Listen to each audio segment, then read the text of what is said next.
What's happening, everybody? Welcome to the 46th episode of the Slapstream with Djordje, live from Slapsville. And I already see a bunch of people here. Welcome. Happy Slapper Day, as Carolyn D likes to say. And she actually just said that here. And yes, this is a real-time episode. What's wrong with pre-recorded ones? I know this might be a little better, but actually, I really want to keep this whole thing going. So sometimes I have to do pre-recorded episodes, and some people are, if they're in Australia, like my last week's guest, it's really hard to do it real time. And whenever I can, I do it live. But if I cannot, I hope you still enjoy it. Let me see who's here. Charlie Gutierrez. I hope I can pronounce it. Is it Charlie Gutierrez or it's Charlie Gutierrez? But whatever it is, welcome. Steve McNeil, always the best guest on here, learning a lot on here. Thank you. Thank you. Redback Lounge, yes, I guess Redback Lounge agrees. We already did this one. Cloudberry, good evening, everybody. Actually, it's, as you notice, it's dark around me, so which means I'm in Europe. I'm actually at my mom's place. I'm going to be here for a little bit. So, but as I said, I still want to keep it going. So, it might be a little shorter because I cannot really yell in the middle of the night, but still going to be a couple hours, so don't worry about it. Hello, Slappers. Caroline, yay, I make an idiot of myself on pre-recorded ones by not realizing they're pre-recorded and asking IRT questions. So feel free to ask questions. I note all of them and then try to answer next time, and then I can also ask these guests if they're able to do it. You enjoyed all the episodes. Thank you, Casey. Cheers from Finland. Awesome. Jose, you're not the only one. Carolyn, me too. John, welcome here. You did not miss anything. And Jack Edgington. Hey, Georgia from Talacrab Beach, North Wales. All right, welcome. What's happening, everyone? First question, are you all subscribed to my channel? If you're not, please make sure to hit that, to slap that subscribe button and slap that like and leave a comment. You can also leave a comment if you want me to feature someone under the video, and that way I'll know who you would like to see here. And I still have a long list of people that I want to feature, so I hope I'm going to be able to get this thing rolling for a long time, because I think that the world deserves more slap bass. And John got his t-shirt, so thank you. And here's the t-shirt that he's talking about. And if you want one, go to theartofslapbass.com, and here's the link at store. Get one. We have t-shirts in red and black. I'm so glad you like it. And I mentioned last time that for all the international orders, I made a mistake. I charged only only American local shipping. So if you feel so inclined when you get your T-shirt and you notice that the shipping was 20 or even 30 bucks, where I actually lost money in the whole thing, feel free to hit it back in my PayPal or Venmo. Or you can just go to my Patreon and subscribe to it, and we're going to call it even. And speaking about Patreon, I have to give a huge shout out to all the Patreons that are on there. And let me remember, that's Kolja, Andy Barilla, Joe Fick, Jack Taylor, Dan Rondeau, Jose Arana, Etienne, Rouzet, Mikey, Paul Moomaw, Evill, Richard Tralles, Scott Owen, Bob Cullen, Kurt Ribak. So please join them and support the channel. Patreon is the best way, but you can do Venmo and PayPal as well. Let me see. We have a few more people joining. Ricky, hi from Germany. COVID hasn't subsided yet. Nick got his t-shirt. make sure to take a photo and tag Art of Slap Bass on Instagram so we can repost it. Zdravo Djordje from Finland, Zdravo Miko, and cheers from Russia from Andrew. All right, so it's been kind of longer introduction than usual, but there was like lots of things that I wanted to say, and I hope you can see me because I don't have all my gear here, that you can see me fine. And without further ado, I want to introduce my today's guest. You probably know him, and you've probably seen him if you've been into slap bass or rockabilly bass. You've seen this guy. He's been around playing bass since 82, 83. I'm going to ask him all these questions. Like, he played in some real cool bands, like really influential bands, and he's still playing like crazy, even during COVID. So, which is pretty impressive. So I'm gonna introduce him now. It's Johnny Bowler. Hey, what's happening? Djordje, how you doing? I'm doing pretty good. How are you? Oh, I have a question for you. Yes. Do you have your t-shirts in an extra medium? Extra medium. I don't want to say large or extra large because this last year I've been kind of in the fridge most of the time. Oh yeah. Sitting on the couch. So I'm definitely gonna get a shirt off you. They look great. All right. It's funny that you're asking me that, because once I got this, I got so excited. You know, it's like, come on, this is like the coolest T-shirt. And I was like, I put them out there. I put them on the website actually, like when I had my guest like 2 weeks ago, but I don't know almost anything about, you know, WooCommerce and web design and all of that. So I just like put whatever, it's gonna be the $5 shipping, you know, for the whole world. And then I ended up like paying, like, Belgium was $30. I was like, oh my, I'm losing money on these. I was like still like super stoked that all these people ordered T-shirts, and then now I have an extra reason to ask them to maybe kick back in, so I don't actually lose money. I know that. But when you get stuff occasionally, it's like free worldwide shipping. It's like I've sold stuff on eBay before. It's like, and I've done the same thing. It's like you think you're gonna do okay. You go to the post office and it's like $20. And you sold it 15, including shipping. You know, so I don't know. Oh yeah, I know. It's like. And I sent some to Australia. Belgium was the one. Like, Belgium was $30. How's it possible $30 for one T-shirt? But anyway, but people got it. Good. Jason got XXL last week. I had to go like do a special thing like for XXL. And but you know, it's worth it. You know, people got like all these slap bass T-shirts. You know, slap bass is spreading around the world. So absolutely, yeah. After this, I'm gonna get on there and order one. All right. So welcome. So I want to first, you know, ask you, how have you been doing during this mess? And you know, I know that you've been playing and you've been affected by this.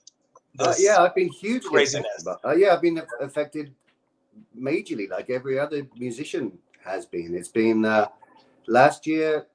The start of last year was starting to line up with some good shows and, you know, little runs off to do things and different people. I was getting in touch with a bunch of different people, and then boom, you know, everything. And then some of those gigs turned into, okay, so March isn't going to happen, but what's your availability like for June?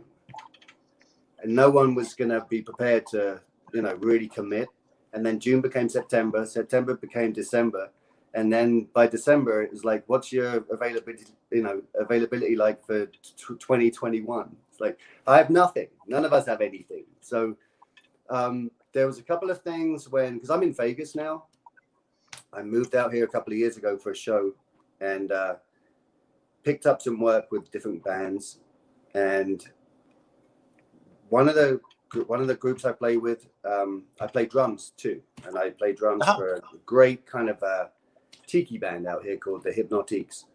And they did the opening gig for a club here in town, literally the night before COVID shut everything down. And then we opened up here at like 25% or something in the summer for a little while. and we had the first gig there. But it was so that happened, and a couple of other things. I did a thing with Eddie, the show you did last week. You filled in for me last week with Eddie Clendenning. We did one of those at the same place last year because they really kind of got a handle on how to do gigs during this time, very safe and outside, and very socially distanced. So we did that last year, and a couple of other small things. The nice thing about being out here in Vegas is it's still kind of the Wild West, and you can sneak in and do gigs and, kind of under the radar a little bit. So we did some of that stuff, and things are really starting to pick up now, though. I went out to Austin a little while ago, did a show out there. Oh, so gigs are coming back? Yeah, I have started playing with Cashed Out. Okay. A pretty big Johnny Cash tribute band, and they had a show in Vegas. Sorry, they had a show in Austin. That's this photo, right? Yeah, that was actually at Parlor Casino. So that was in California, maybe a month ago. So casinos, a little bit different. They kind of, especially if it's on, if it's tribal land on a reservation somewhere, and they kind of still have a little bit more freedom than a lot of other places do. So that was in California, maybe a month ago. So, and it was sold out, and you wouldn't really have known that anything has changed. It was the same thing. It was they spread the seats out a little bit more than they used to do. So that, and everyone had masks on, so they were abiding by the rules. But yeah, things are starting to happen. Not as much as we would like to, but I think everyone's being super safe and cautious, and trying to abide by the rules. So absolutely, yeah. I mean, it is important so we can end this whole mess. So have you been doing any live streams or anything online, or just waiting for this? Yeah, nowhere near as much as I should have been. We got to a point, I think it was I did, and it wasn't until this year, really. I did some stuff with Eddie and Matt, the Eddie Clendenning and the Blue Ribbon Boys. It was Elvis's birthday. So Eddie's always had a big connection with Elvis through the $1 Million Quartet and the Heartbreak Hotel show that we did out here. So it was Elvis's birthday, and we did a little live stream that was maybe an hour. And nothing regularly, right? No, it was just like, we really need to get off our asses and do something, and people were starting to ask, and I was watching people like James Infeld. I watch him every week, and he's there, Big Sandy, people who are just like plugging away, and I feel I feel bad in myself, but I feel that those people who are on the road for that amount of time, people who are out, solidly gigging for the last 20 or 30 years, 250 shows a year. Can you imagine how life-changing it is to all of a sudden not be able to leave your living room, let alone be out there performing and on the road and hotels and with your friends and your bandmates? It's really tough.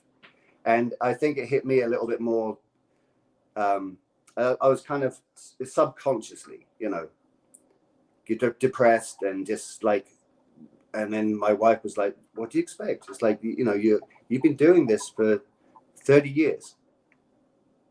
And all of a sudden, bang, It's crazy. It's crazy, but hopefully there's a light. I mean, it looks like there's a light at the end of a tunnel. And I mean, the pandemic brought us Slapstream as well. So, now we can find out about all these slappers. Every cloud has a silver lining, Djordje. You are our silver lining. Thank you. I want to hear about your beginnings. How did you start being interested in music? How did you decide to be a musician? What was your first instrument? Stuff like that. I don't come from a musical family in any way. There's no background there. My mum's mum, my grandmother, used to play organ in a church, but she lived too far away for me to ever experience that. And my mum sang in the church choir when she was younger. But by the time I came along, that was nothing that was happening. So when I was maybe 9 or 10, I joined the Boys Brigade, which is like a kind of Boy Scouts type thing in England. And we got a band, a marching band, and I played the side, the drum, the snare drum in a marching band, and became lead drummer for that chapter or whatever you call it.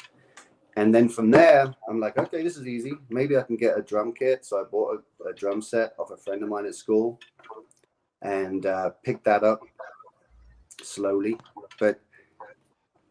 And so that was my first thing was drums. And my next neighbor at the time was a music teacher. And she knocked on my door and said, hey, I know you're into all this like 50s rockabilly stuff. We're selling the double bass at school and getting a new one. So they were, it was an old beaten up, student K, and it was pretty inexpensive.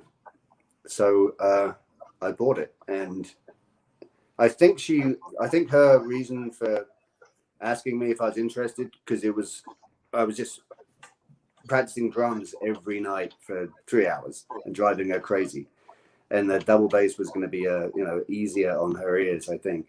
So I'd always. And which years were that? Like, just like to get an idea. Were like 80s?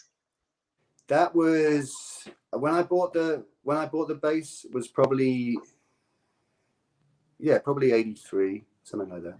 Okay, and so you were already into rockabilly. Yeah, I was. It was a funny thing in England at that time.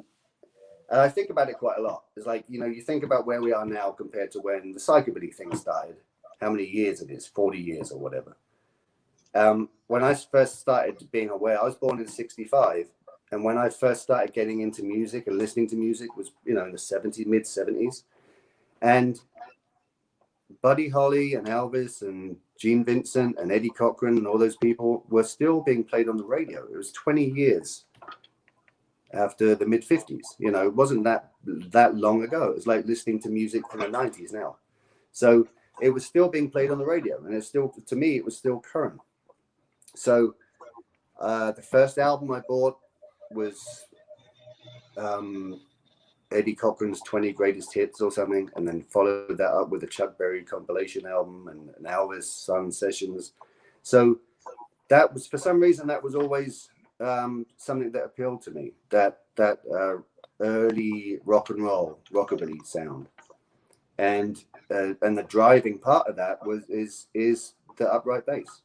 It's there as more in the forefront than anything else, I think.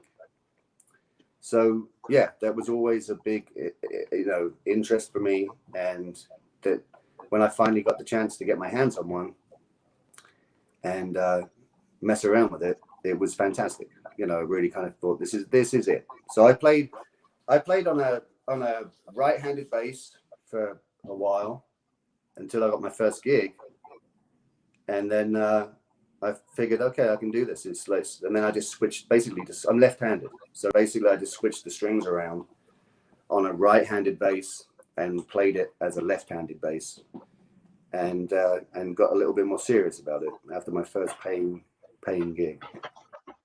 And that was only because I think there was only one other guy in town. I lived in Southampton in England then. And there was a band that used to busk and play in bars.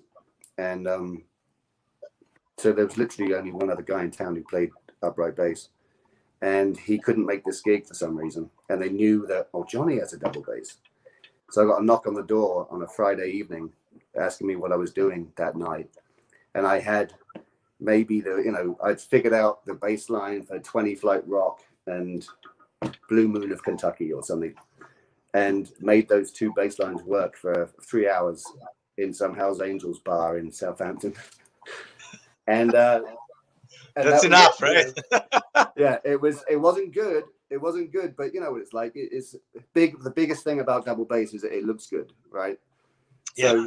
So, and I remember the guy I ended up drumming with, Jimmy Fay, was a good friend of mine, great drummer, who played with Carl Sonny Leyland in the back before. Back in the 80s? Yeah, back in the 80s. Oh, okay.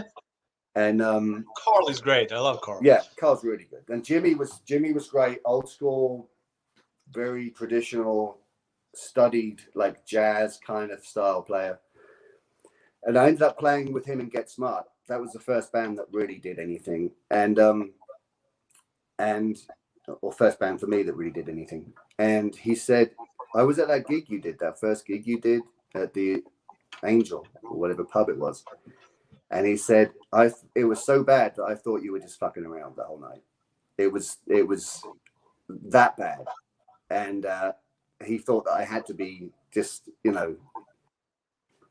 taking the piss out of everybody and messing around. And I'm like, no, that was it. That was me trying my hardest to be my best. And it was terrible. But it was enough for me to get, to believe that maybe if I stick at it, then I can get somewhere. So, and that was it. That was probably, maybe 83, 84, maybe something like that. So you were already into psychobilly as well, or it was mostly rockabilly stuff?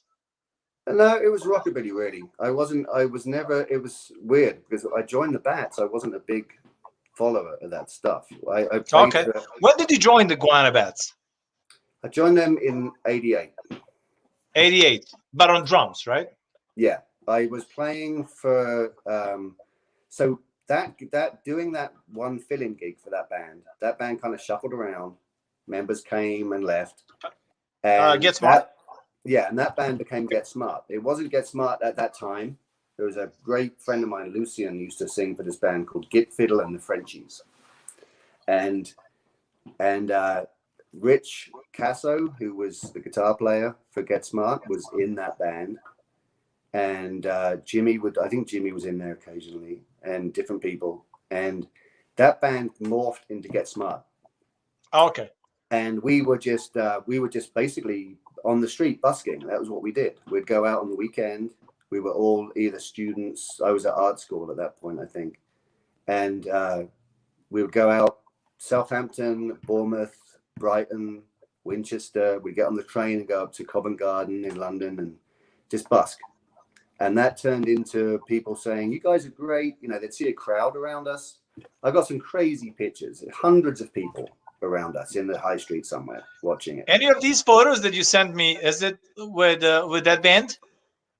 Yeah. Is there like a gray picture of like a studio shot? Yeah. I think you're talking about this one. That's it. All right. So that's Jimmy, who I was telling you about. He played. Okay. He was a drummer with Carl in the Crewmen, when the Crewmen were more of a trad blues-based band than a psychobilly band. Before I think it was the thing that made it different was it was Crewmen with a C and not a K or something like that. It wasn't a psycho band. And then it became the Crewmen, the psychobilly band. But yeah, that's Jimmy playing drums. That's my friend Rich Casso playing guitar, and Roy Phillips was the singer. And that's a younger, thinner me on the upright. And Roy, and then we did an album. So yeah, that band from busking, people would just say, hey, you guys are great. Can you do a gig tonight? Or it's my wedding or whatever it is. Can you come and busk in my shop next Saturday just to get a crowd in there? So that turned into more of a, band, gig type thing. And, and we were busking in Bournemouth, where the Highliners were from that area. And they were a band who were already doing like clubfoot shows. They were on the psychobilly scene. And they couldn't make this gig. They had a gig with Restless at the Clubfoot, which was the kind of mecca for the psychobilly scene back then. When was the Clubfoot really happening? Between 83 and 88, or? Yeah, it stopped. By the time I joined the Bats, it was done. Oh, really? Okay. Yeah. So you never played Clubfoot? I did play the Clubfoot with Get Smart. Ah, okay. But not with the Bats. And I don't think I'd done gigs on the same bill as the GUANA BATZ with the Caravans. The Caravans were from Portsmouth, which is like a town over from Southampton. So we were like. Were you a regular bass player for the Caravans? Well, they like were a member. At that point, they were like a 5-piece band. Okay. And so I played drums and upright bass. So if Lee, the drummer, couldn't make it, they would call me in and ask me if I could play drums. And then if one of the guitar players couldn't make it, Mark, the bass player, singer for the Caravans, was a great guitar player. I think a stronger guitar player than he was a bass player. Okay. And so he would take over on guitar, and I would come in and play bass. So I was kind of the floating substitute for your first call. Yeah, first call. And so if and I'd always go to their gigs anyway. We'd hang out, and they were great, really fun bunch of guys to hang out with, and to watch play. And so that got to the point where I did eventually become a band member. I think I did like 3 or 4 albums with them. With the Caravans. Yeah, with the Caravans. On drums. Yeah. Initially, the first one was on drums, and then the other ones were on upright. Oh, okay, cool. All right. Yeah. And we mentioned GUANA BATZ, and so when you joined the band in '88, were you the first bass player after Sam Sardi? Well, I joined in '88 as the drummer. Oh, okay. So they had Mick White was the bass player before Sam. He played electric bass guitar before Sam. Oh, okay. And only very briefly. And Sam was already on the scene with the Ricochets back then. Yes. He joined. I don't know exactly what the story was there. I think they just wanted to they felt that an upright bass was more the thing to appropriate. have. Yeah. And so Sam joined, and so it was Pip, Stewart, Sam, and Diddle was the drummer back then. And then in '88, for some reason, Diddle decided that he wanted to leave the band, and Stewart got hold of Mark from the Caravans because they wanted to have the Caravans drummer Lee. He was a very energetic, great guy, good drummer, and they'd worked a lot together, different gigs. And Lee was kind of their first choice as a drummer. And Lee didn't want to do it. He had commitments. And Mark said, "You should try this guy, Johnny. He's a great drummer. He's a friend of mine." And Stewart he put us in touch with each other, and Stewart got hold of me. And I was like, "Yeah, I'm interested." I was just doing kind of labor, Get Smart had already finished, had broken up, split up at that time. And I wasn't doing anything musically. And apart from the odd gig with the Caravans. And Stewart said, "Okay, let's do a rehearsal." It was crazy because there was a mail strike. There was no postal service back then. It was like, summer of '88. And we didn't have obviously like any computer he couldn't send me files of the set. He sent me a cassette of the whatever in an hour and a half worth of material. And I didn't get it until the day of the rehearsal was when the postal strike was off. The cassette turned up on my doorstep, and I was getting a train up to London to do the audition basically for the band. So the whole way up, I've got my Walkman, my Sony Walkman on, sitting on the train, like air drumming, till I could get to the rehearsal space, and did the audition. And they were like, "You got it, you got the job." And I think the problem was they didn't really have any time. That was it.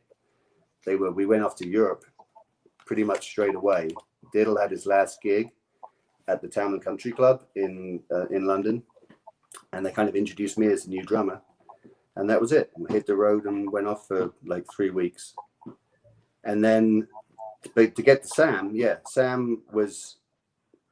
Mick was the first bass player. Sam was the first upright bass player. The band was basically, the band that everyone knows is Sam, Pip, Stewart, Sam, and Diddle, basically. That was the big lineup. And then Sam decided he wanted to leave. I think it was '91. And things had slowed down a little bit for the band, and I think he was just kind of over it, basically, at that time. And we got Mark from the Caravans in for a while because he was just so tight with the band. I was still working with the Caravans, and he was very close with us all. And that was the lineup for a while. I was still drumming, Mark was playing bass. And then we started to write the Powder Keg album, probably around 94, 95. And Stuart did that with a lot of the co-wrote, like pre-production with Boz Bora from the Polecats and Morrissey. And so then we got this connection with John Buck, who was the drummer for the Polecats, or is the drummer for the Polecats. And then so we had to shuffle around. I always felt that I was a better bass player than drummer, and was itching to get on the upright. And what do you prefer to play? Do you prefer to play drums or bass? I prefer to play bass, but I see myself as like a competent drummer. You know, if you want someone who's going to keep the time and just like give the right feel, you don't go throw me a drum solo or anything like that. You know, I'm not going to impress anybody. But I was playing bats for the drums for the Bats for years, so I guess I was, you know, good enough. And but we had this shuffle again later on, and I ended up playing drums for the Bats again whenever we'd go to Europe. And it was who was playing bass when you played drums, like in the later stages of the Bats? Choppy. Ah, okay. Yeah. Choppy joined. We had a nightmare situation. Are these already 2000s or still in the 90s? Yeah, no, this was 2000s. Okay. Yeah, in the two. I'm not sure when exactly. He's, you know, it's surprising how time goes by, and you turn around and suddenly the new guy in the band has been in the band for 15 years. You know, and that was like that with Choppy, and that was just purely we had some shows in Europe. And Pip, I moved over here to the States in 96. Pip had already married an American girl and moved out here before that. And we got kind of a lineup of the band going over here. It was just not cost effective to get, you know, half the band in Europe and half the band in America. Some pretty much impossible. Yeah. And we did it. The first time we came out here was the regular lineup. And we did a little run of gigs up and down California. And Stuart and Choppy have been out here a couple of times to do kind of like, okay, the European lineup is going to do this gig. You know, it's kind of a special thing. But just for general gigs, it made more sense just to have a band there and a band here. And that's how we kept things going for a while. And so the drummer who was playing with us in the States came out to play with us in Europe because John Buck couldn't do the shows. Uh-huh. And he played for a band, Alex Pappas, great drummer, played for a band called Finch, who had some big success back, you know, maybe 15, 20 years ago. He was used to having like a tour manager, everything was above board, and we would just fly in. Pip and I had, you know, UK passports. We never went through any customs issues. And he didn't have a work visa. And we got to the UK, and the guy's like, okay, what's your reason for the visit? Oh, I've got a couple of gigs. Oh, really? There's no work visa. Take a seat. And they put him on the next flight back they kicked him out, put him on the next flight back to the US. So we're in Europe headlining at the Satanic Stomp with no drummer. Oh, wow. And we had a gig in Stoke or Sheffield or something the night before, just like a pub gig. Club, you know, small club show, and Billy Oxley played drums for us. Just literally MySpace. We need a drummer tonight, and he's a big Bats fan, great guy, and he knew all the songs. And he was like, you know, one of the biggest. I'm sure one of the biggest, most, you know, fun nights for him. He was a big GUANA BATZ fan, and he's playing with the band in his hometown. It was fantastic. But we couldn't get him on a flight to Germany, or the flights were booked to do the big headline gig the next night. So I figured I used to drum for the band. We're still doing the same set, basically, that we've done forever. So maybe it's going to be easier if we can get a bass player. Everybody's at those festivals, you know, that everybody on the scene is there. So we put a call out on MySpace back then. hey, we need a bass player for tonight's show. And Choppy was going to be playing there anyway. And he was same thing, big GUANA BATZ fan, although he hated to admit it for a while. But I figured, you know, if you make a mistake, if you mess up on the drums, you're messing up the whole gig. And if you're messing up on the bass, or you can step back on the bass a little bit, you're not 100% confident with something, but you can just make it work. It's not as obvious to me. And the GUANA BATZ was very driven. There was lots of specific drum patterns. So that's where we decided to go. I picked up the drumsticks for the first time in like 15 years at that festival, sat down and did the gig. And it's like, you know what, this makes so much more sense, especially being a left-handed bass player, to do fly-in shows like that and have to get a bass and switch the strings around. And, you know, no one. Because you guys haven't been touring for a long time, right? No. You would usually just do the flying dates, like festivals and stuff, right? Yeah, we would. It got down to maybe twice a year where we would do like consecutive weekends. We'd do like a Thursday, Friday, Saturday type thing. You know, okay. a couple of gigs in Germany, maybe France or Belgium or, you know, Finland, and a couple of English shows, and then the following weekend we'd do the same thing, and then that would be it. And then it's kind of interesting, like, you know, since GUANA BATZ is one of the biggest bands on the scene, really, and then you usually think like, oh, those guys must be touring months and months at a time, but I guess it's not like that in the reality. Yeah, I mean, we did.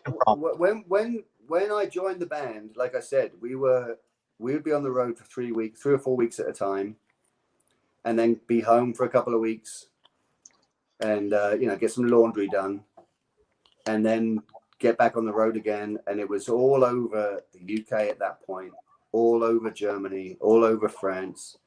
But as things progressed, it was harder to get that many dates. And plus at that point, by then, late, you know, in the early 90s, Pip had already moved to the States.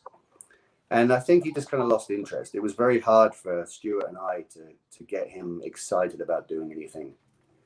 And, you know, if your singer's not really that interested, what are you going to do?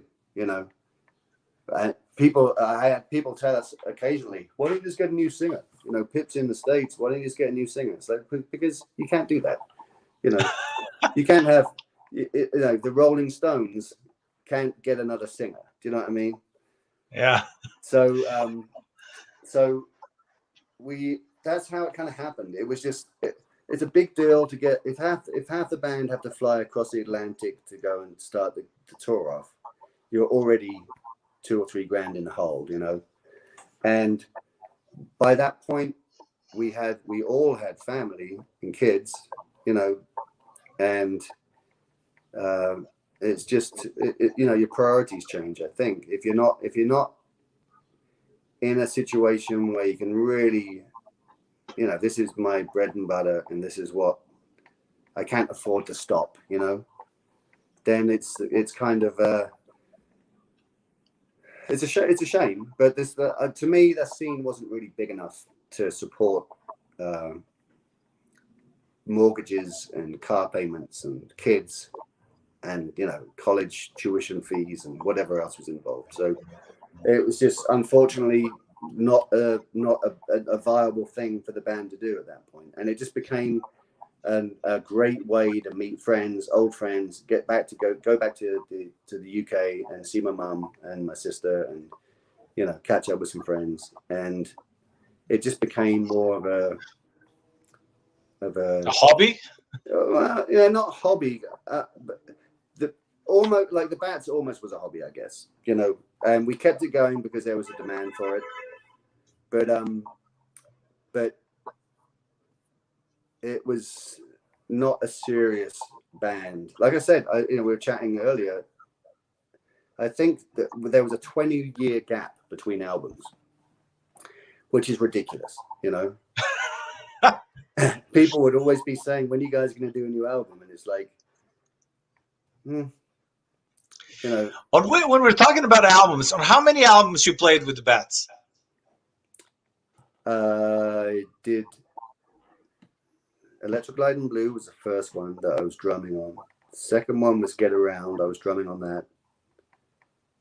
Powder Keg was the first one I played bass on.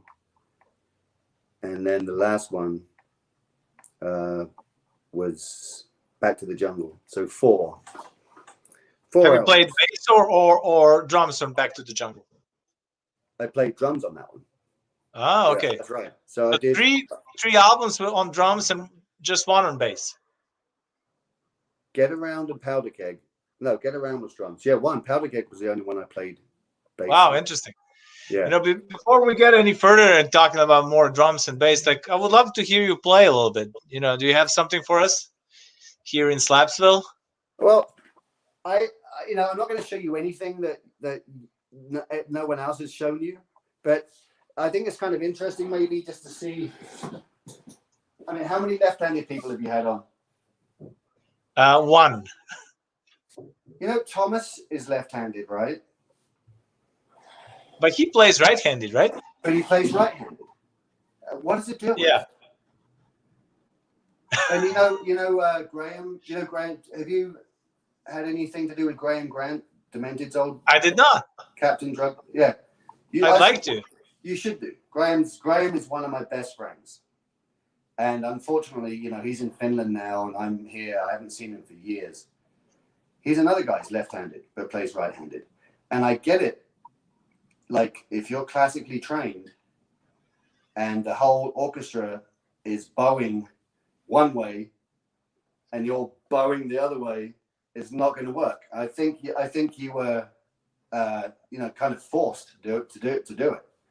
But if I try and play the other way around, it's like I have no ability to play the other way around. Could you even imagine playing stood on the other side of the bass? You know, no, probably not. I tried it when I was a kid, when I was experimenting, and then I was like, like I have to do everything with slap, and then I'm like, okay, let me try to slap with just this finger, these two, like these three, these two, and then I was forcing myself to slap with a pinky, and then I'm able to play for 15, 20 minutes when I wanted my fingers to get stronger. And then, then I was experimenting with everything. I said, can I play Blue Sweat Shoes left-handed and stuff like that? So I was able to do it, but I haven't done that in a long time. So, and then I was never able to play the whole gig, definitely. So it was a mess, but it was an experiment. Yeah, it's weird. It's a funny thing. Like I said, when I first started to play, I just picked up a right-handed bass. So all the strings were backwards to me, I'd be going from the G would be my E string, Yep. And I reverted back to that on a lot of flying gigs because it was always so much. It was being left-handed and doing a flying show and expecting them to find a left-handed bass, or for me to take the strings off and switch them around and fire away at someone's bridge and nut just to make the strings work. I did this one gig in New Orleans on Christmas Eve or New Year's Eve, and this guy's bass was fantastic. It was a 30s or 40s bass that was picked up off some old jazz guy, and it was set up perfectly, and the strings were perfect, the action was perfect, everything was fantastic. And I would normally take the strings off, and if it needed to be, the bridge needed to be filed a little bit because they were rental basses, and this was the sound guy's bass. And I was like, there's no way I can touch this bass. Plus, he's here watching me. So I did the whole gig backwards. And it worked. There was a couple of times. It's funny. If I'm playing stuff up here, I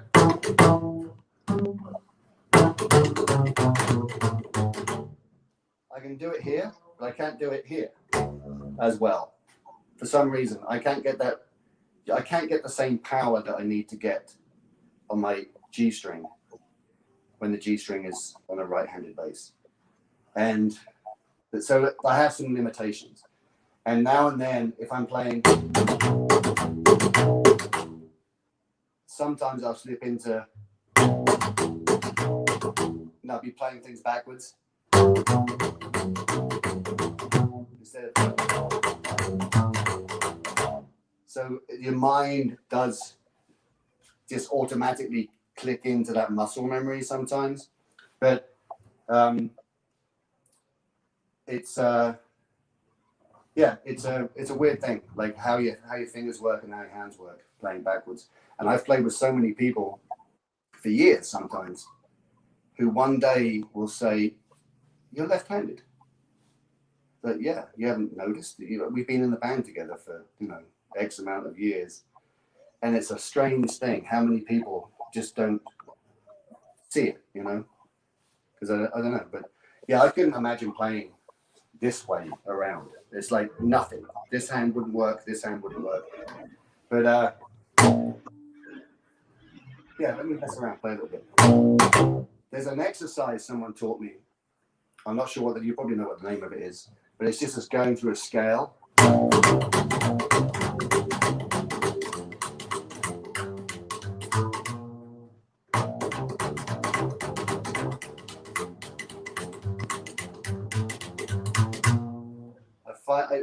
That stuff like that is like I like to mess around. I get on the bass pretty regularly, and I find a lot of the stuff I do is based around just a regular scale.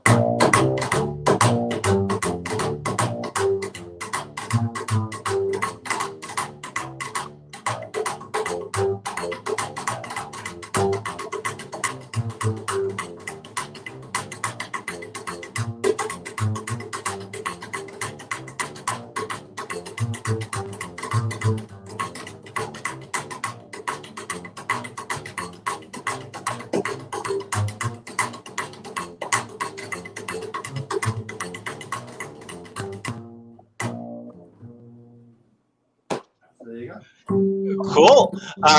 Can you explain a little bit of those exercises that you mentioned? Like, how do you build them up? Like, do you always play those particular melodies, or you are improvising? Well, the first one I did, it's your 1, 2, 3, and then back to the 1, and then 2, 3, 4, back to the 2. So basically, you're going through the scale. I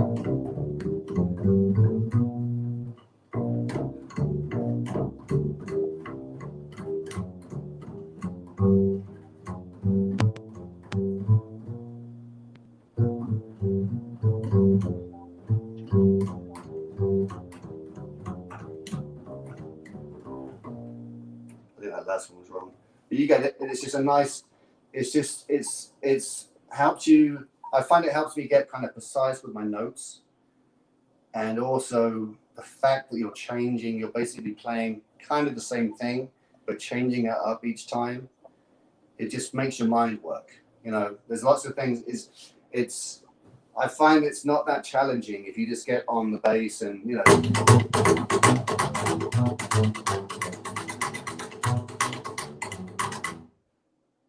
can play anything. If you give yourself something specific that you can't go wrong on, it's gonna make your brain work more and get your fingers to be in the right place at the right time, and then you can start working on tempo and whether it's just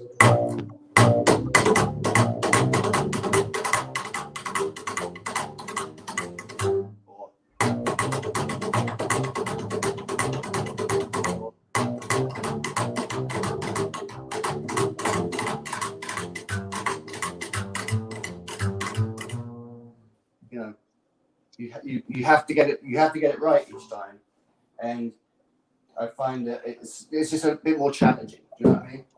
So and I mean, those are basically etudes, like what in classical world, like people practice, and I think those are always useful, and it could be used like with slap. It's like what I always strongly suggest, like to people that ask me about an advice. And I like that you actually mentioned that. Have you been working? There's a reason. There's a reason why that stuff. There's a reason why. There's definite. It's like the same with drums. There's rudiments, paradiddles, and those things are not just so you can show off and be flashy. it's training, you know. There's a way, and if it's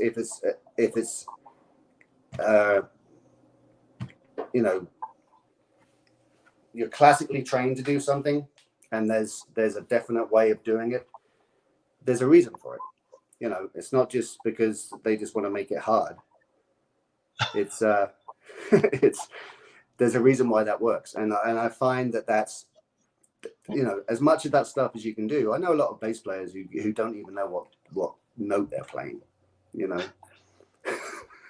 I've had guys tell me, you know, if I couldn't make a gig, who can you recommend someone? And I've got a handful of people that I would recommend, and you know, you're one of those people. I think you filled in for me a few times, right? Like when Buzz, did you do some gigs with Buzz Campbell one time? I did, yeah. I did like a couple of gigs with Buzz. Yeah. Quite a few, actually. Yeah, and it would be, you're one of those guys. You know, if I'm playing for a band and I have respect for that band and I can't make a gig for some reason, you would be one of the guys that I would say, hey, Djordje or Eddie, can ask Djordje, you know, and because you want it to be as good as possible, and you don't want to let the band down. You're already letting the band down by not doing a gig. And that happened a couple of times where someone would say, hey, you know, can you recommend someone? And maybe you couldn't do the gig or whatever it was, and they ended up getting someone else. And then it's Tim Polkat was one of those people. Back when I was playing with Tim and Slim Jim, we had the whammy thing going on. Uh-huh. And I'm not going to say who was the bass player, because he's a super nice guy.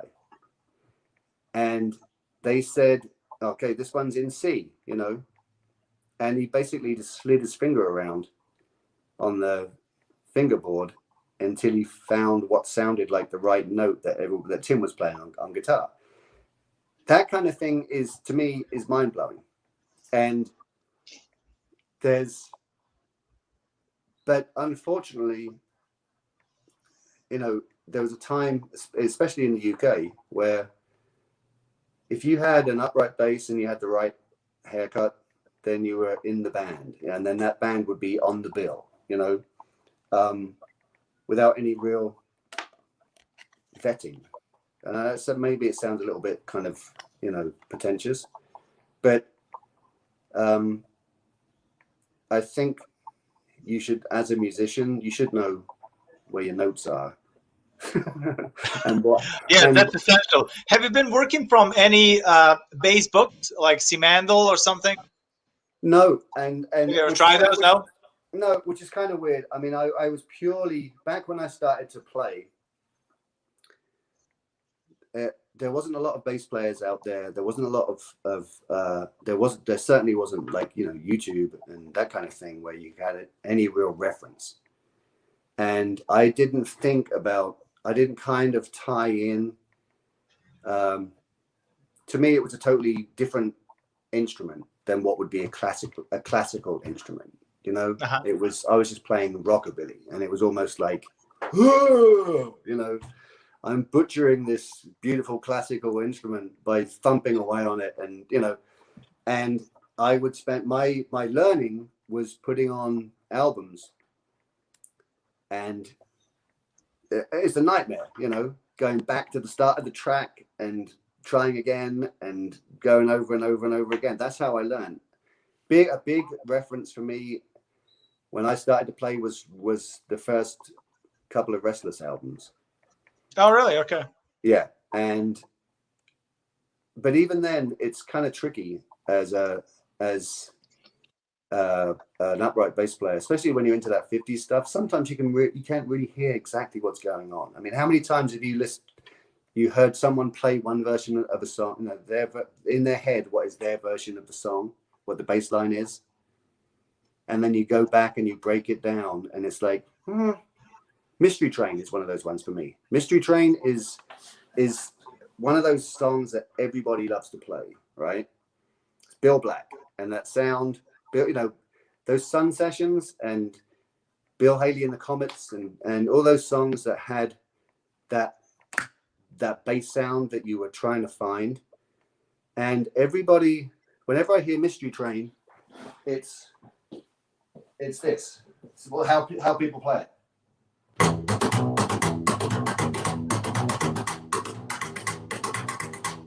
You know, it's that, but you listen to it and it's.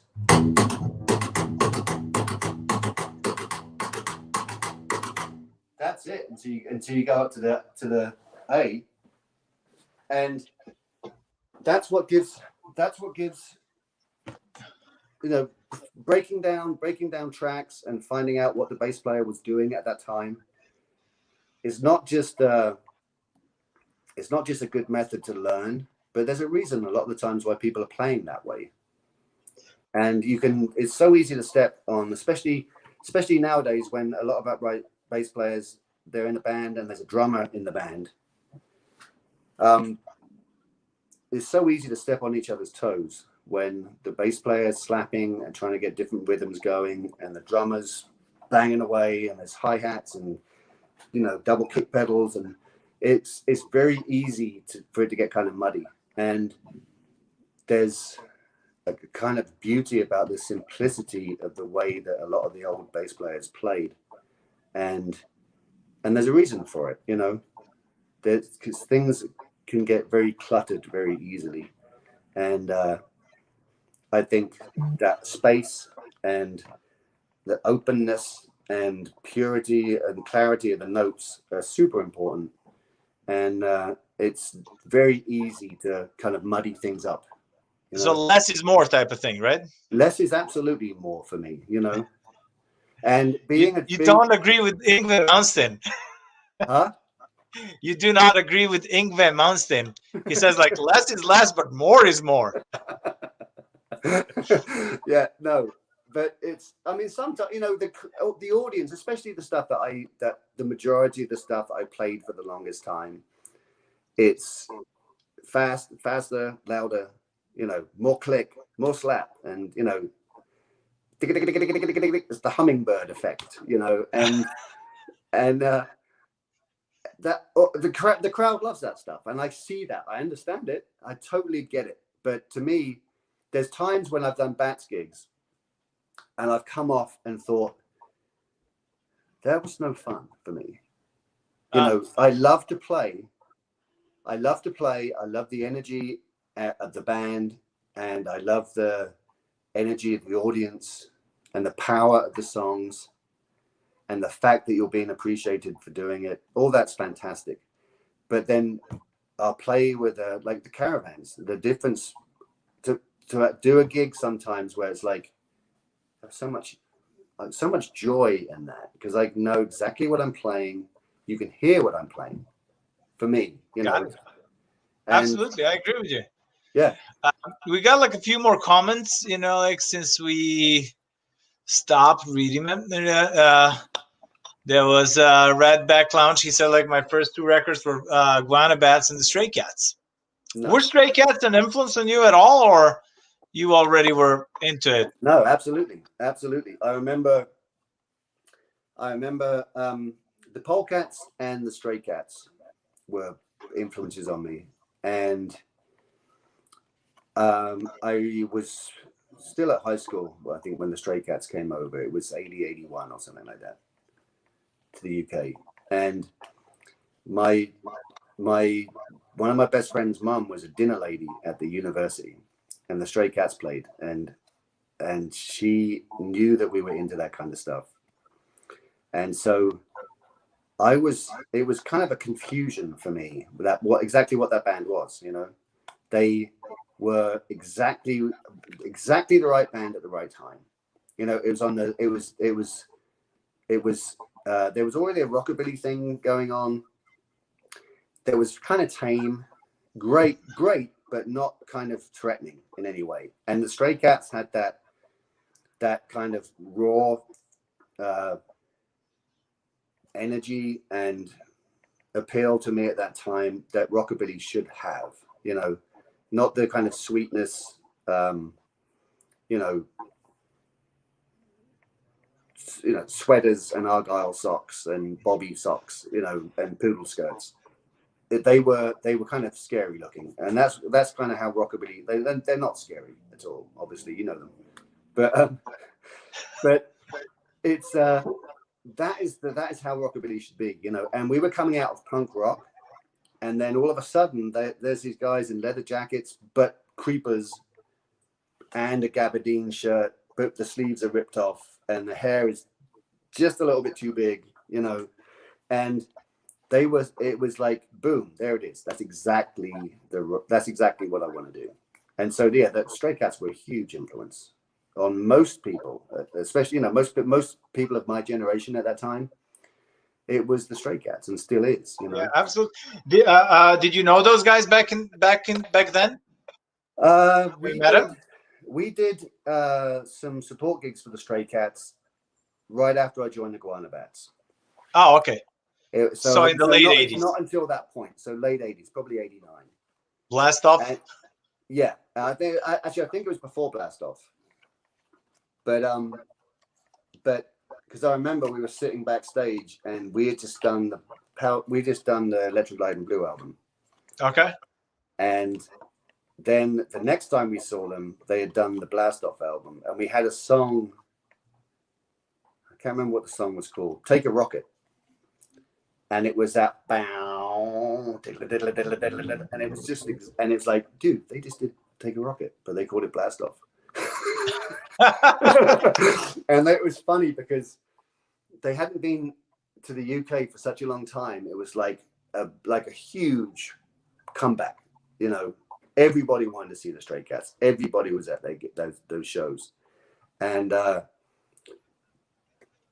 they were kind of asking a lot of questions about where the scene was going. You know, how have things been for the last 5 years? You know, and they'd already gone through. You know, they didn't take long to start to grow their hair out and wear scarves and stuff like that. You know, they weren't that far away from the Sunset Strip spandex, you know. And so the psychobilly thing had been what it was all about. You know, when they first came over, there wasn't really a psychobilly scene, and then it was very rockabilly. Meteors were playing back in those days, right? Yeah, they were, but it took the Meteors a while to get to the point where they are now. You know. Okay. They were more of a straight rockabilly band when they started. I mean, you know, on not the poodle skirt sock hop rockabilly band, but they were definitely, you know, heavier. But it was up until that point, it was Shakin' Stevens and the Jets, you know. It was that kind of thing for England. Okay. People, I still think that the psychobilly scene would never have happened if it wasn't for Happy Days in Greece, you know. And it was like that was where the roots of that came from in a weird way, you know. That's what kind of kept it in the general public's. Yeah, I can see that. And probably American Graffiti as well, right? Yeah, same thing. But it was that kind of you know, just that harking back to the 50s, you know. Got it. And 70s, 50s. Yeah, exactly. And yeah, you know, Buddy Holly story, 50s. Yeah, the Stray Cats were exactly the right thing. You know, everybody was like, I don't want to, you know, I'm not going to, that's not my thing. That's kind of weak, you know. And then the Stray Cats came along and it's like, boom, that's where it needs to be. You know, let's take Gene Vincent and Eddie Cochran and make it even, you know, take off round, you know, sharpen off those rounded edges and make it and really put it in your face, you know. And there wasn't any competition as far as I was concerned at that point. The Polecats were there, absolutely. And I loved, you know, that band was one of my favorite bands. And one of the joys of my whole musical career is getting to play with those guys. And just to see, and the first time I saw them play, it was like, just blew. I mean, it was from the kind of, you know, seeing the same bands doing the same stuff, and then the Polecats would come out and just destroy the stage, and that power, and to create running around like maniacs. You know, Tim is possessed on stage, and is this gig with the Polecats?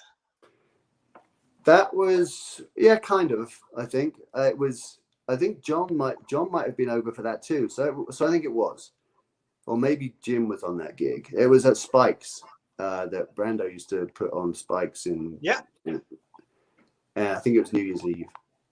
But yeah, I mean, there's not that big an age difference between us. I'm a couple of years younger than Tim and Boz, but they always seemed like they were the guys, you know, and I was the young.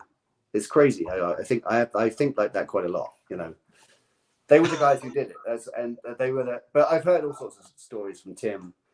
They were too young to drive when they were on Top of the Pops. They were like 15 or 16, you know, and they had to get there. Yeah, Tim was a little bit younger than the rest of the band, right? Yeah. Yeah. Okay. Which is crazy, you know, to think that, you know, they were at that point at that time, you know. Yeah, absolutely. Had that success and that, but they weren't just going out there and you know, listening to a record and then doing almost a, you know, note for note version of it. They were taking stuff and developing it and pushing it in a direction. Absolutely.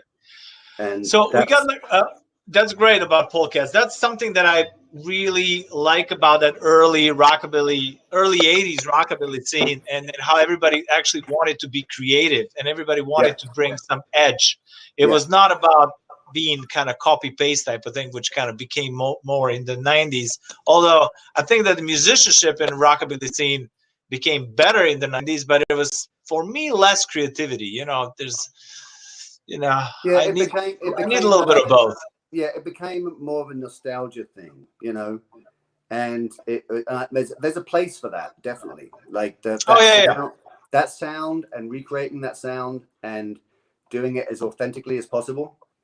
But you're just rehashing, you know. Absolutely, I agree. Yeah, which is cool too, because you can't go and see those bands. You know, you can't.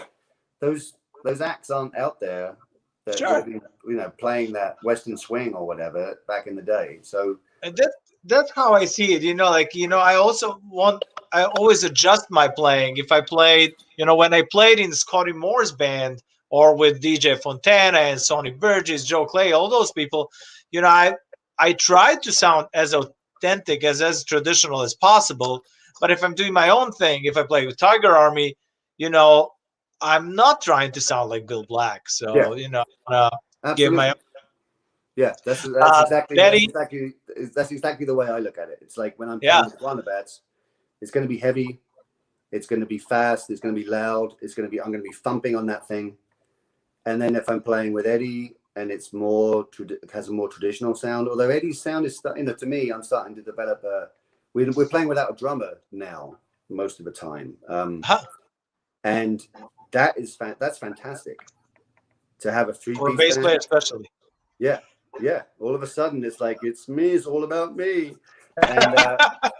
and it's you don't see a lot of that, do you? I mean, that was the way it was done back in the early mid 50s. That's how that slap developed and that sound, and you know, that's why the bass developed the way it did, and you don't see a lot of that. You know, bands playing rockabilly stuff or psychobilly stuff without a drummer.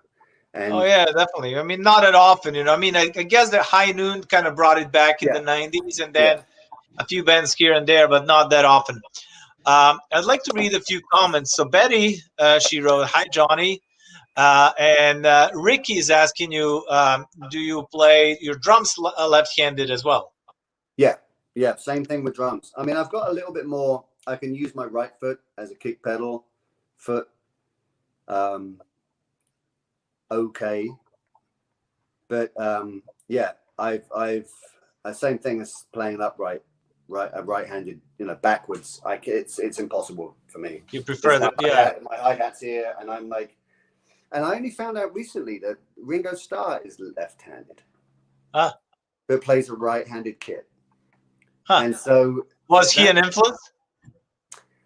The Beatles were, you know, the Beatles were always. I know anyone who says the Beatles aren't an influence, I think is lying to you. You know, it's like that. It's cool to be the Stone. You know, I'm into the Stones, but the first is yeah. So he's got a lot of interesting drum patterns, and that's, to me, drumming is one of those things where I'm torn between the simplicity of the Johnny Bennett trio, where I just need that crack rim shot, and that's all you need, right? Nothing else. Or it's Elvis Costello in The Attractions or Clem Burke in Blondie, you know, where it's so much going on that it's almost a disregard for, you know, the backbeat. It's just like, you know, drum rolls and, you know, hi-hats and everything. Ringo had a certain amount of that, you know. Yeah.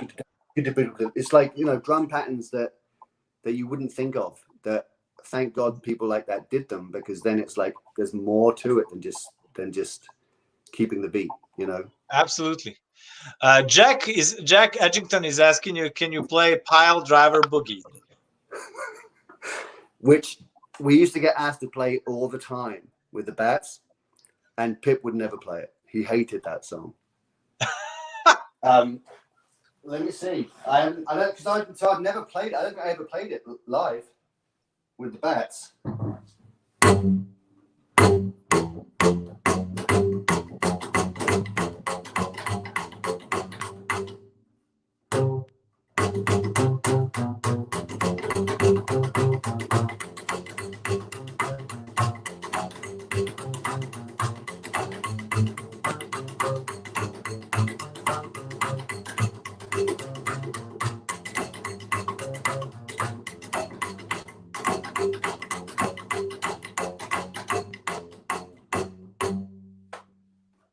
Roughly. That's kind of it, right? Did I get that right, Djordje? Yeah, you got some clapping hands, and Caroline wrote what Betty posted. And actually, Douglas, he wrote for the song before that, he wrote awesome finger work with that left hand. Thank you. And then Lakshmi, Johnny plays great and effortless. Everyone I see him. Isn't he the best, Djordje? What did I say? Isn't he the best? One of Who? the best bass players you know? Sorry, which one? Lakshmi. You just posted on there. Oh, yeah. You know, I haven't heard Lakshmi play. Really? Yeah. Have you spoken to him or bumped into? He's someone that you need to have on, man. Absolutely. Yeah, I heard it a little bit of him, and then I actually recorded recently with the drummer that was using Lakshmi for a little bit. I recorded recently an album for Bernie Dressel, right? Drummer from Brian Setzer Orchestra. It's a big band album, and then we did a full record. And then he told me that Lakshmi played with him, but I actually never heard Lakshmi play with him. So, check him out. He's fantastic. Hey, get him on here. Get him on here, because you know, I'll get up there and just bang some stuff away for you. But he's like you, you know, in lots of ways. He's not as Eastern European as you are, but as far as his playing goes, he's got that feel and that ease of playing. And I've had people say that to me before, where it's like, I've had bass players come up to me after a gig and say, dude, you're just kind of looking around when you're playing. And how do you do that? And it's like, well, you know, probably because I've been playing for such a long time, and I do know where things are. You know, I know where my fingers are going most of the time. And I know a lot of bass players who I don't know whether it's a thing. I know Jimbo does it from the Rev. But Jimbo's great. Jimbo's one of, you know, a great friend of mine. I've known him for years.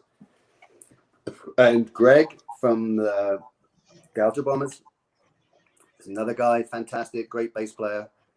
And I notice, you might notice it. It's this thing where a lot of bass players are kind of locked on where their fingers are when they're playing.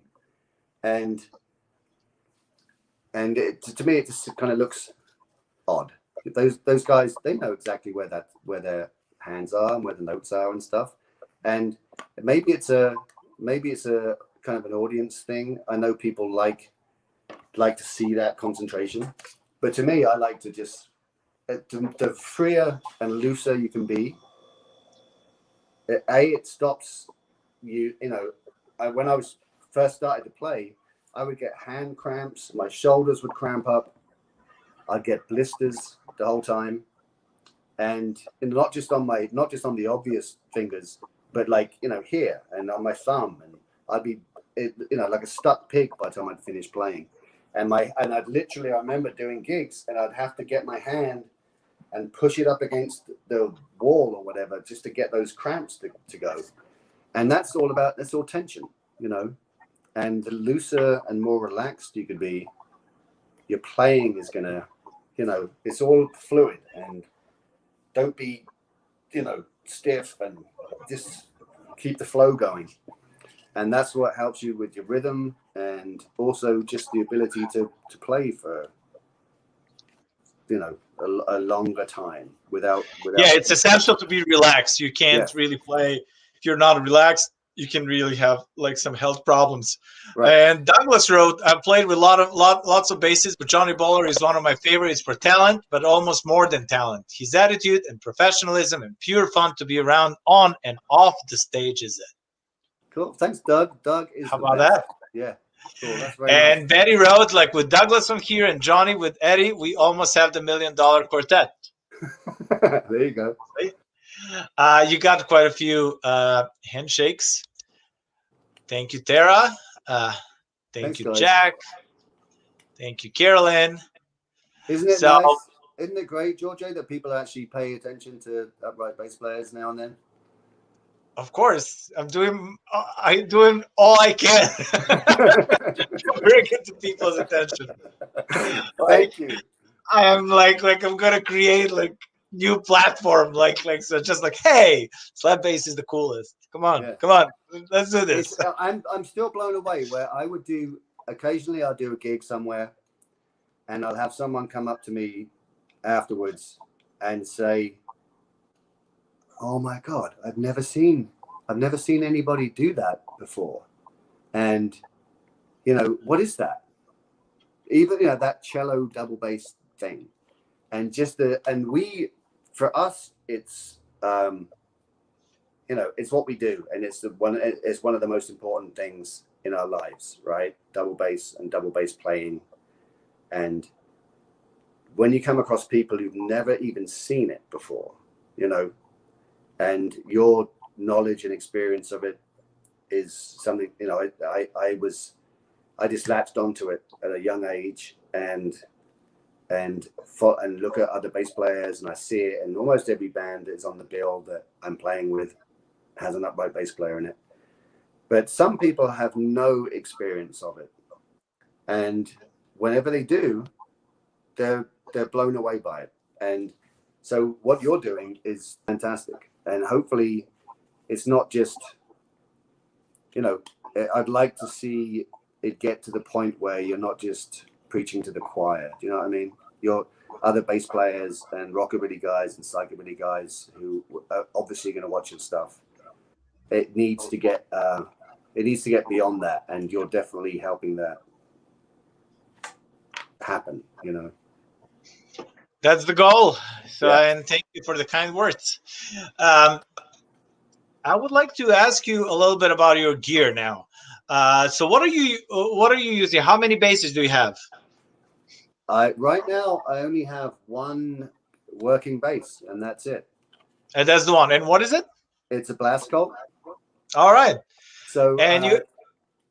Yeah, I had a K. My first bass was a K, and you know, an old ply student K. And it was one of the best sounding basses I ever played. And it was beaten and thrashed. And I think that has a lot to do with it. Just that years of greasy, oily schoolboys' hands, and the playing, and the wood could breathe, and it was fantastic. And then I got a Minor, I think. And that was a much nicer bass. And again, that was my first bass that was a 7/8. And I'm like 6'2", so I like to have a bigger bass. I haven't ever got my hands on a 4/4, which would be great. I'd like the idea of that, but 7/8 works for me. So I had that bass, and then not long after I was over here in the States, I met Jason Burns, who was the owner and luthier maniac for Glasgow, and that was back when he was doing King Double Bass. And I started working for them for a little while, and I was doing setups and actually putting basses together, and very thrown in the deep end. There was no real, apart from him teaching me how to do stuff, I was probably doing way more than I should have been doing as far as setting people's gear up. But it was a nice kind of a great thing for me to do. Anyway, I did some work. I did that for him, and the Bats did some shows for him, like NAMM after show parties and things like that. So he ended up building me my first proper left-handed bass. That was a 7/8 King double bass with the EMG pickups, and that was a great bass for the Bats to be playing with. It had so much paint on it. Is that a green bass that you sent to Europe? The big green one that you did, that kind of worked out nicely. I ended up selling that. Someone just offered me a decent amount of money, and but it was obviously he was in the UK. In UK, right? Yeah, and Steve Oxley, and super nice guy. Billy's brother. They have the guys who do the Epileptic Hillbillies, and he was asking me forever, like to do. Whenever I went back to the UK, he'd be like, "You need to sell me that bass," and I had got the Blast Cult at that point, and I think you contacted me when you're working with Tiger Army, and were like, "Hey, do you know anyone in Europe who I can lend yeah, I think so. Yeah, I think that's what happened. Yeah, and I was like, "Yeah, I've got this friend," and that kind of pushed me, I think, to sell it. And I always regret it. It's like you've probably done the same thing. Maybe you haven't. I've done it so many times. I had that when I played for the 13 Cats. I had this bass that was great, and it was painted. A friend of mine did this great paint job on it. I ended up selling that one. I sold my Meinl. I sold the King to Steve, the one that you. So that worked out great. So I lent you the bass. I went and dropped that. Yeah, I played a whole tour on it. It was did you like it? It was a heavy bass though. Super heavy. That was all paint. That was. I mean, it was again. It was a bigger. It's bigger than a 3/4. So heavy. Yeah. Did you? I mean, I don't know if I give you heads up, but that definitely wasn't anything you could throw. I was like, it was the heaviest bass. It was the heaviest bass ever, right? Yes, it was. I think Jason told me that he painted it. I initially wanted to have I had this idea about having a Les Paul gold top, kind of big gold bass. And he said he did it, and it was so big and gold that it was horrible. It was just like, didn't look right. And so I said, well, maybe you could do like a green burst. And it ended up being green, but with that kind of gold, you could tell. But I think he just did layers and layers and layers of paint until he came up with whatever looked right. And so that weight, I'm sure, was just paint, But it was so nice because that bass didn't really have a feedback from me. The EMGs and that amount of paint deadened it. It deadened it so much acoustically that was that was horrible. A horrible acoustic bass. Yeah, but it was heavy. I remember that. I remember it was like, oh my god, it was like a whole tour. I mean, I enjoyed playing it. It was like good size and everything. Was it weird for you because the bridge was spaced? The strings. No, it was fine. Yeah. No, I play I think ridiculous amount of basses in my life that I kind of doesn't make any difference. Doesn't make any difference, right? It's just I see what's going on. All right, it is D on the heel or E flat or E, and then in the distance, and then let's go. Right. That type of thing. But what is your pickup preference? But pickups, amps, strings. I had I maybe you got me on to like the Tomastic dominant solos at one point, right? Is that what you play? Did you play? No, I actually played for the longest period of time. I played Spyrocourse, Okay. and then for occasionally I would play solo set tuned whole step down, which is just solo Spyrocourse set. And lately I've been playing Thomastic prototype strings that they've been making for me. And that's been like maybe last 5 years or something.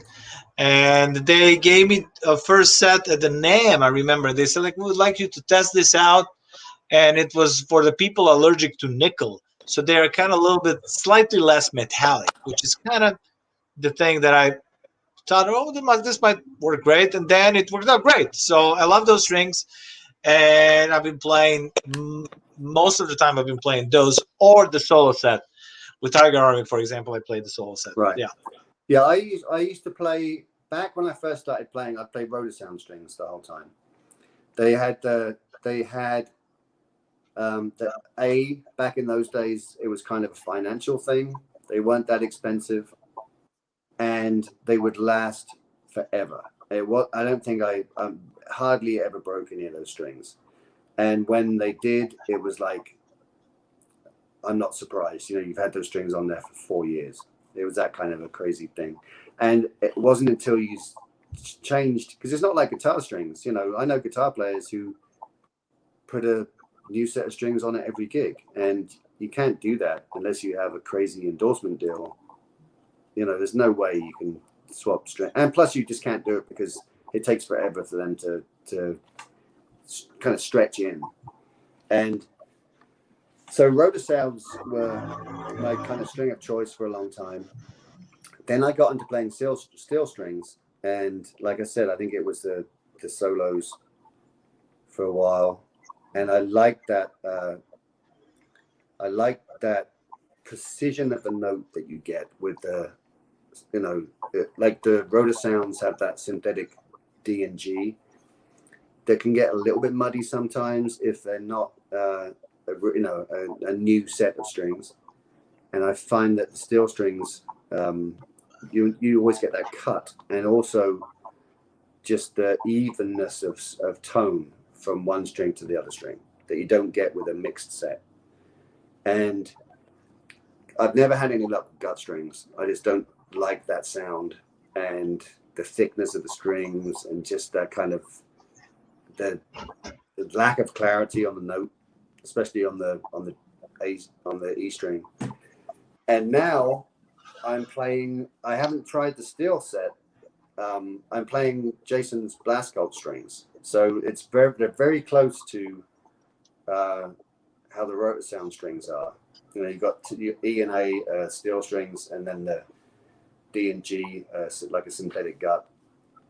But they play really nicely. I've had this set on there for, I think I changed it recently. I did a recording somewhere, and the engineer asked me, he's like, how long have you had those strings on there? And I couldn't hear it until I put a new set on, and it's like, I need to get a little bit more conscious of my tone. It's very easy just to let it slide. You know, you keep playing, and it just kind of slowly wears away. And then when you do put new strings on, it always needs to be, okay, every so many weeks or so many months or whatever it is, whatever your playing schedule is, work out a time that you should really change your strings regardless of how you think they sound. So I'm using Jason's strings, and I'm using his pickup system, the Channel Blaster. Okay. So you're using just piezo now, huh? I have, yeah, it's the setup that all goes into that one tailpiece system. Yeah. And it sounds fantastic, and I like it, and it has that. I've got more and more towards trying to get as natural a sound as possible. I'm not doing those heavy bats gigs that I used to do anymore. I don't see myself ever really getting back into that style of music. I'm playing with Cashed Out, which is obviously as close as you can get to that Tennessee 2, you know, sound. I'm doing a lot of stuff with Eddie that's just rockabilly based, and I'm even looking into. I spoke to him about maybe some kind of mic setup, you know. And just to get as nicer, warmer, acoustic double bass. So you're getting kind of more into traditional sounding, like more and more towards traditional. Okay. That's Cloudberry has a question for you. Says, is the durability a lot better on steel strings over guts? Liability? Durability. I think that that the synthetic gut setup, like the Rotor Sounds or Jason the Blaskolt strings, seem to last a lot longer than steel strings do. Mm-hmm. And it's very easy. You can do yourself a lot more damage with steel strings than you can with synthetic strings. I think, you know, it's easier to mess your fingers up. I still, after this amount of time, slip into the situation where if the sound isn't quite right, if my monitor mix isn't good enough, or if I'm fighting the drummer or whatever it is, and I dig in too hard, steel strings, the D, just the thinness of that, you know, the cheese cutter thinness of a G string is going to mess your fingers up a lot quicker and easier than a synthetic set is. And they tend to break easier. I don't remember the last time I broke a Rotor Sound or, you know, Jason's set. Whereas I'll be doing a gig and all of a sudden the D or the G, because you get most use out of I get most use out probably D and A are probably the strings you use more than anything else. Sure. And all of a sudden, bang, that you'll notice they start to, you know, the spiral goes and they've stretched out and that's it, you're done. And that happens on steel strings way more than it happens on synthetic strings for me. So yeah, the sound, the clarity and clearness and even sound of steel strings is definitely better, I think. But the durability is definitely on a synthetic set. And gut strings, no, I'm not a big fan of gut strings at all. So there's just too much messing around, too much care. You know, sanding them and oiling them, and just that fatness. And I've never played a set of gut strings that doesn't sound just like you're thudding away without any real clarity of note, you know. And I think it really works good, like for certain styles. I always play steel strings, but I do enjoy playing guts from time to time if I'm playing in like old school New Orleans style band, right, or super traditional, you know, blues or rock and roll or stuff like that. But I'm definitely towards the steel strings, and you know, mostly because of the tone and intonation. Because I don't think the intonation goes,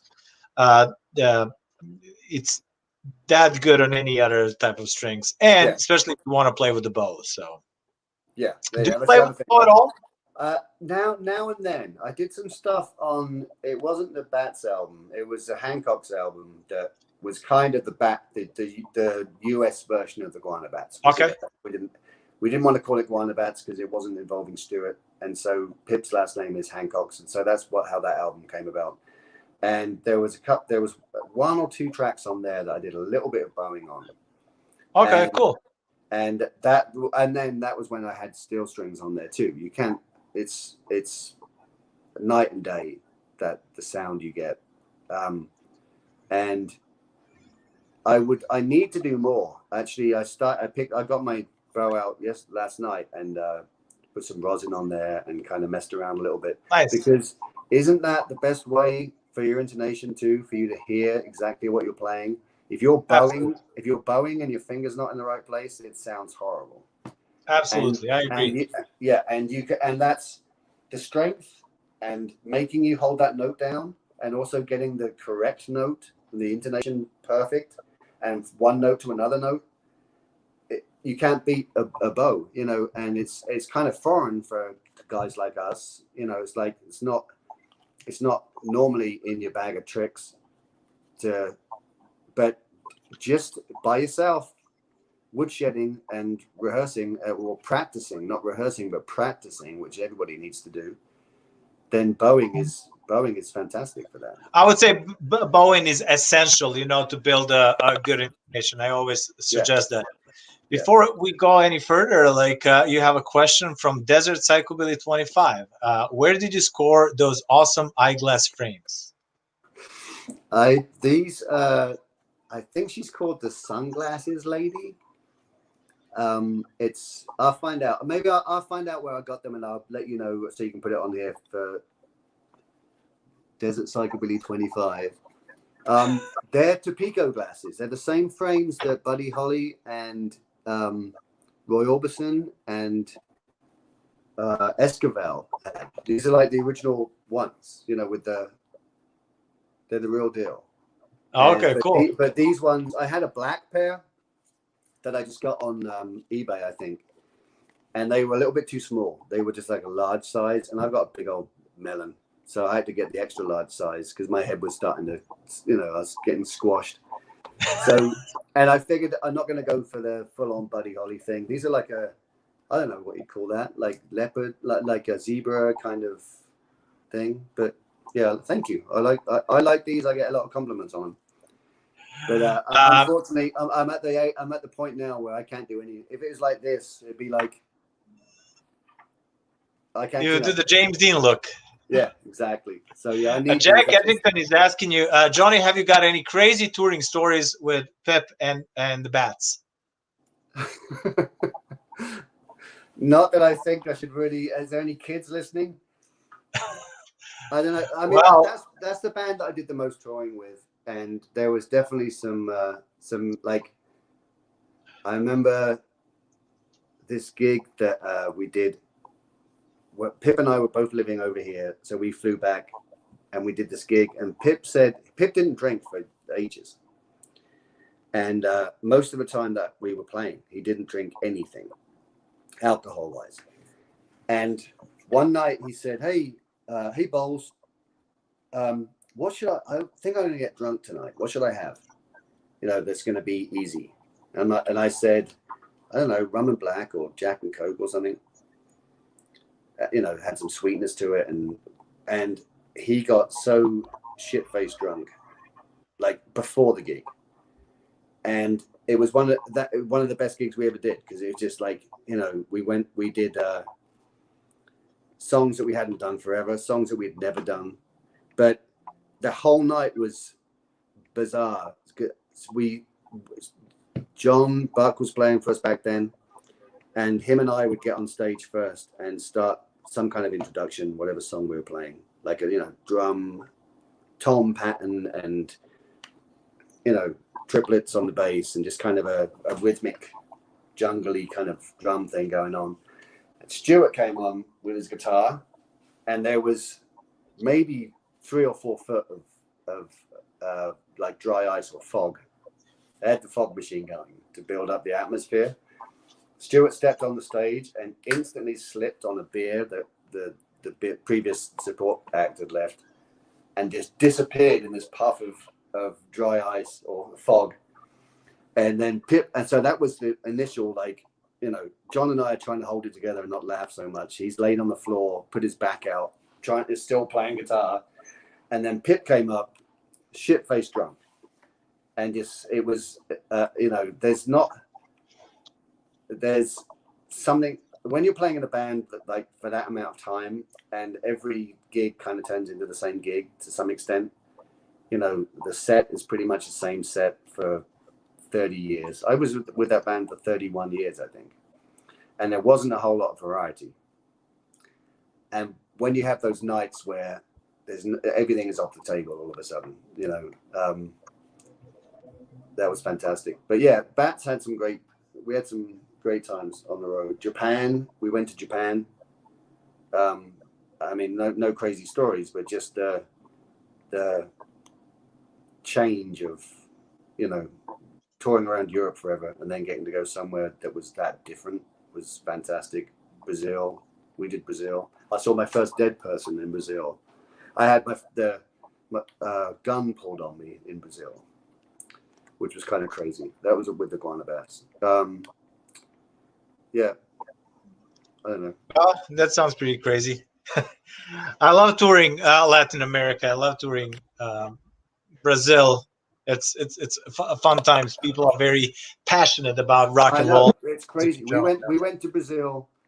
I don't think the promoter. I don't even know how it happened. I'm sure it was like some drug dealer who needed to lose some money on a he needed to lose some money for his tax at the end of the year or something crazy, because it cost him so much money to have us all fly out there from the UK, and we were there for a couple of weeks, and we were staying at Hilton in Sao Paulo or something. It was ridiculous.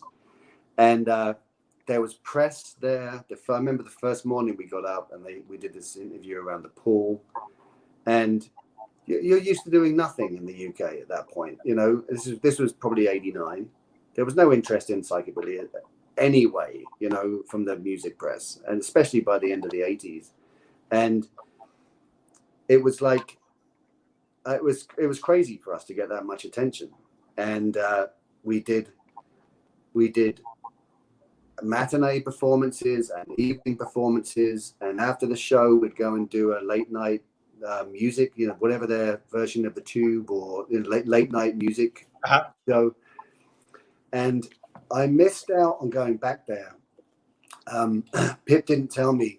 He left it very last minute that there was offers to do that festival in Brazil, and I was already booked and contracted to do some other shows. I was doing like Presley Perkins Lewis and Cash, like a tribute thing, and we had a run of dates that I had to sign a contract for, so I couldn't do this gig in Brazil. So we'd been there in the late 80s, and then it was 2000 and something that the band went back there, and nothing in between.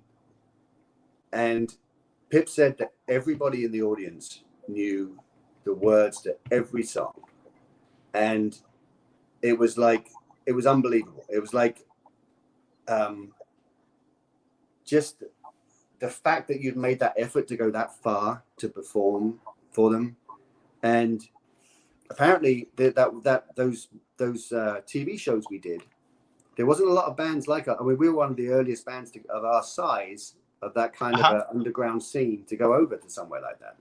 And so they reran that music show over and over and over again.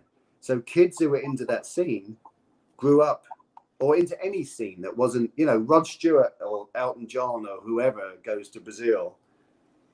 That's it. And then all of a sudden there's nothing. There's nothing of that underground kind of cult thing apart from us getting played over and over again on the TV. So awesome. those kids grew up on the GUANA BATZ, kids who were into that stuff. And stuff like that's crazy, right? That bands like that, and I know BATZ had a great influence on a lot of people, but it takes somewhere like South America or like Brazil for them to be that passionate about that stuff. And I don't know whether some of that is because it's not London, it's not LA, it's not New York, it's off the beaten track. You have to work hard at it to get to see those bands, or to get those bands to come out to you. So when they do, it's even more special. And plus there's that just general Latin, enthusiasm and fire that you don't get in a lot of other places. So yeah, South America's great. Brazil was fantastic. Apart from getting guns called on me and dead people and stuff like that. But generally... In general, you don't have any complaints. Douglas wrote, "It's fairly windy here in Vegas. That's the bamboo wind chimes outside Johnny's window. If you're wondering what that sound is behind Johnny." Is that what it is? Well, that's what Douglas says. I'm in Europe. I don't know. It is windy today. I thought I lived in Palm Springs for a long time, and that was we bought this house. And you've been to Palm Springs before, like on the freeway, on the 10. Is it the 10? Yeah, on the 10 freeway, and you get those wind farm out there. Our house was directly in line with that wind farm, and when we bought the house, there was no wind. We were at the house one night, and the wind kicked in, and it was like it for 6 months. Tornado. The house was kind of, that sand would be blowing in, although the windows were shut. It was crazy. I thought that was bad, but Vegas gets pretty windy out here too. You have a question from, since we're talking about Brazil, from Lebacheri. He's asking, did you play with Os Catalepticos in Brazil? I don't think so. We had a band. It was kind of sad. It was super sad. We had, I can't remember what the band's name was. We had these guys, we flew in, and these guys met us at the airport. Super big GUANA BATZ fans. And like I said, they probably were never expecting to even get a chance to see us. And they met us at the airport, and they had T-shirts to sign and albums and, you know, everything. And we got in the van, we said hello, we shook hands and took pictures, and we got in the van to go to the hotel. And they're on these scooters, zipping in and out of traffic and waving and taking pictures of us. And then they were in the support band that night. And after the show, we kind of had an after show party, and we're hanging out, and we exchanged T-shirts and records and things. And they both got killed on the way home after the gig. And it was one of the worst things I've ever kind of experienced. Like, to see people who were that excited about just everything. Like, you know, this is, again, you know, imagine being into a band that much that you never thought you were going to see them. And then finally you do, and your band gets to be on the support bill, and you're hanging out backstage, and then boom, they got killed in a car accident on the way home. And we did, and you know what Brazil's like. It was such a kind of corrupt place at that time. We did this fundraiser gig that wasn't, we had a schedule of shows booked to play, and we decided to do a fundraiser to raise some money for their family, just to pay for cover their funerals. And we had a kind of unannounced, we obviously announced it at the time, but it was not scheduled for us to do this gig, and it was just purely a fundraiser. We did this gig in a small club, and we were going to give all the money to the family, and the guy on the door, I guess, just made off with the money. And it's horrible, you know. It's to think that people would do that kind of stuff. But no, I didn't play. I don't think they were on the bill at that time. I've played with them. I've played with them at other gigs. Yeah, I've played with them at other festivals. I think, you know, maybe at the Cyclone or the September. Yeah. You have a question from Scott. Fantastic streamers as always, Djordje. Thank you. I hope you're subscribed. Quick question. Do you guys have any tips for practicing slap bass acoustically at low volumes because of noise complaints from neighbors, using mutes or dampening? Do you, Johnny? Yeah, I've never muted or dampened. I haven't found that it's been that much of an issue. I imagine how it could be if you lived in an apartment complex and you were directly, you know, above someone. It might be a problem, but you can get those dampening mutes, right, Djordje? I mean, do you have that problem? I never used them, and then I had them, never used them, and I was just like, okay, you know, when I was living in the apartment building, I was like, you know what? If you don't like, you know, neighbor noise, just go and buy a house somewhere. You know, I think that's what you signed up for if you live in an apartment building. You're going to get some noises. And then, you know, upright bass, it's not the worst thing that you can, you know, hear. So, well, I guess it depends on your level of playing. It could be the worst thing, right? Well, you know, like when I was talking about a bow and practicing, a couple times I switched professors, and then they asked me to switch grip, like the way I was holding a bow. So I was literally for year or once, like 2 years at a time, practicing open strings with the bow for 1 hour per day. Really? So just like open strings, very slowly.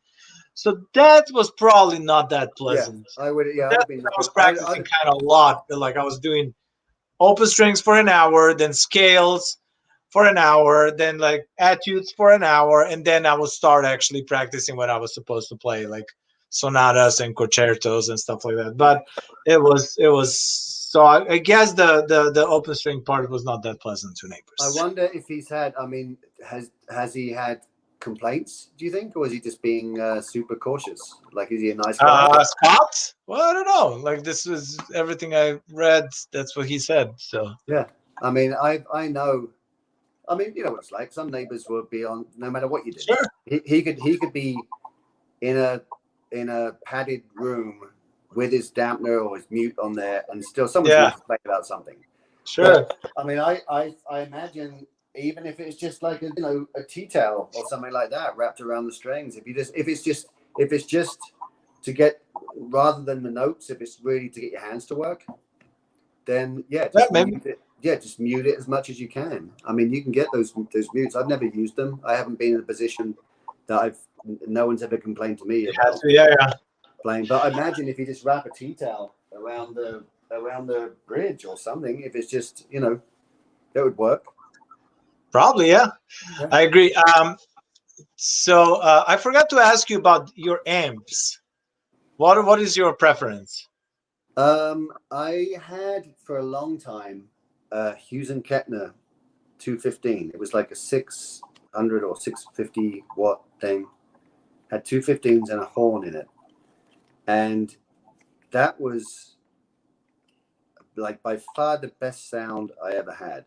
And it was kind of going against everything I've been told by other bass players. Like, you need 10s, you need 8 10s or whatever, because of just to keep that compact punch. And I always kind of had in the back of my head that it's a big sound, it's a big fat sound, and wouldn't a bigger speaker be, work better? And it did for me. So that Hughes and Kettner was fantastic, and it was. I picked it up in a pawn shop. I used to work in a pawn shop here when I first came over, and it was fantastic. But it was so big and heavy that it just became a nightmare to lug that thing around. And I find that I don't, I'm always, if I'm playing a smaller place that doesn't require going through a PA, like a house PA system, then I don't need a big, huge amp. And then, with a lot of volume and power. And then if I'm playing a bigger venue, there's going to be a PA system. As long as I can hear myself in the monitors, for some reason, most people I play with only want to hear themselves.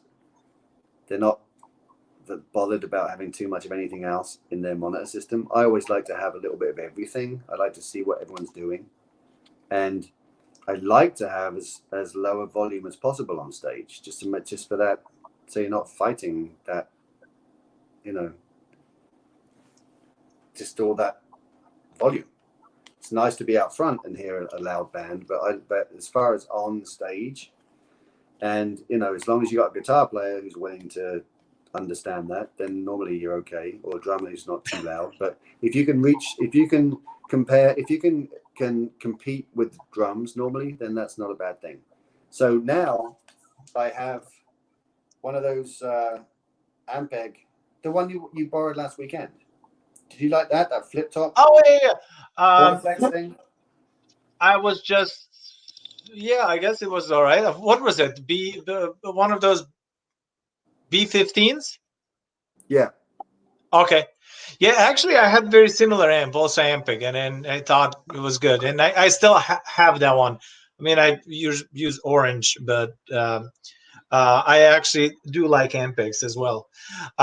Before we go any further, I realized that I forgot to ask you, what is your perspective on different nomenclature, and how do you call different slap bass patterns? So if you don't mind grabbing your bass before we wrap this slap stream up, can you grab your bass so you can show us what are the slap patterns that you use? But primarily I want to hear if you're using that terminology like single slap, double slap, triple slap, that type of thing.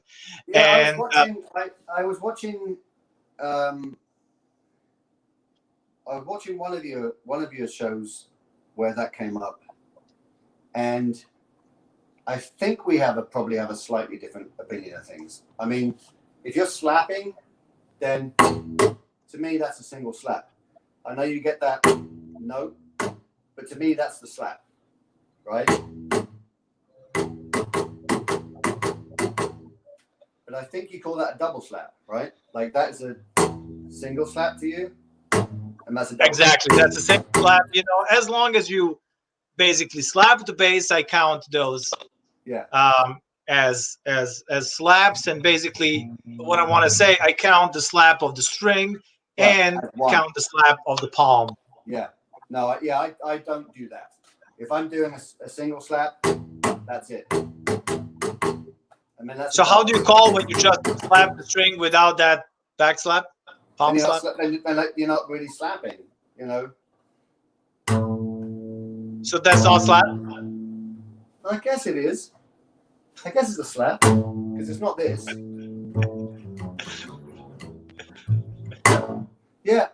So Djordje, this is what I call a slap. Yes. This is what I call a double slap. There's two slaps. One is the string, and one is the fingerboard. So that's exactly.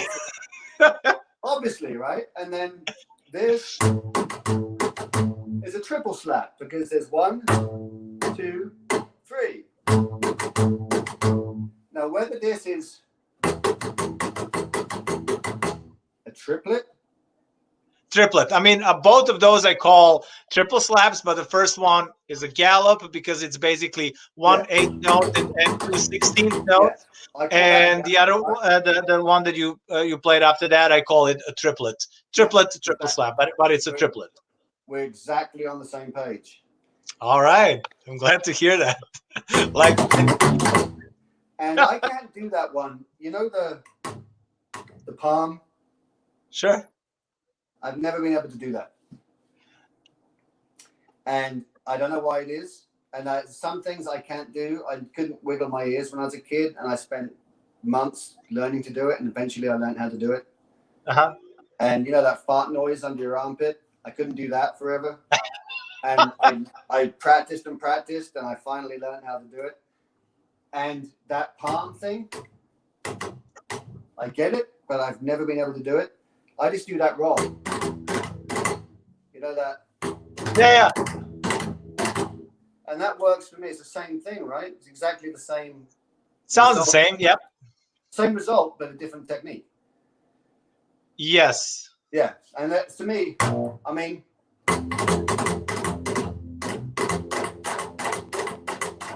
it's like there's your. It's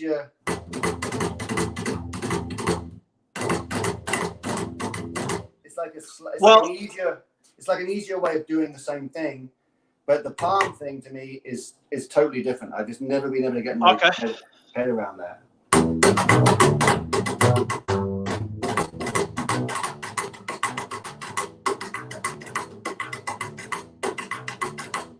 I just like mixing up some different rhythms. That's the big thing that I'm into. And one of the first people that I really paid attention to doing it, I think, was you. When I think we might have been at the NAMM show at some point together, and just the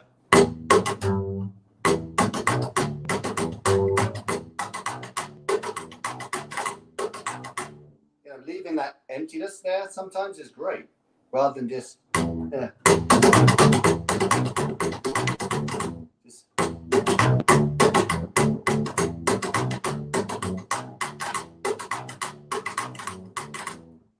just a little bit of space in there is great sometimes. Yeah, absolutely. And I call that usually reverse slap pattern because you basically reverse the note with those slaps. And so if it's a gallop, where you have like a 8th note and then like these 2 palm slaps, then if you reverse them, that's what you get. Or like with double slaps as well. Any other patterns that you use that you like using that you would like to show us? Not really. I mean, I'm trying to keep something to myself, Djordje. I mean, you can't have everything. I've got some special ones that I just throw out now and then, but I'm not going to give it away. I like to do a lot of stuff like, octave or fifth stuff. When I'm like,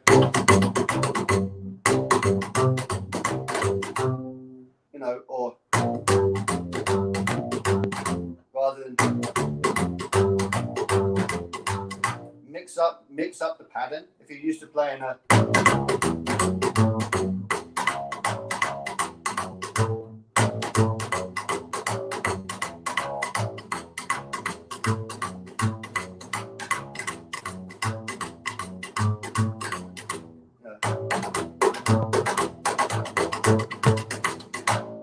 just don't keep it too basic. Just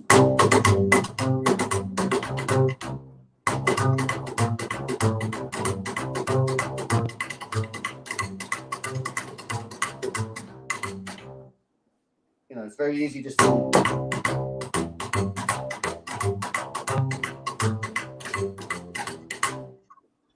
there's a lot of notes you can use and get the same reaction with,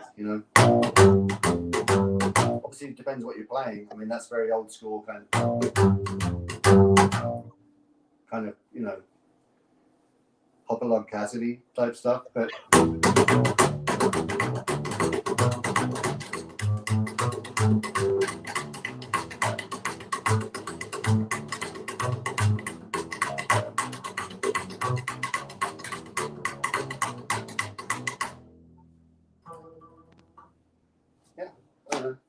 I mean, it's I don't think any of us are gonna. Most things have been done by now, right? I mean, how often? Well, I hope not. I hope we're all gonna discover like some new things, and then new kids gonna learn like from all of these slap streams, and then come up with some new cool things. Yeah, that's what I'm waiting for. I want to create a new generation of slappers. I'm gonna when we're done here, I'm gonna come up with some slap that you've never even thought of. All right, can't wait to see it.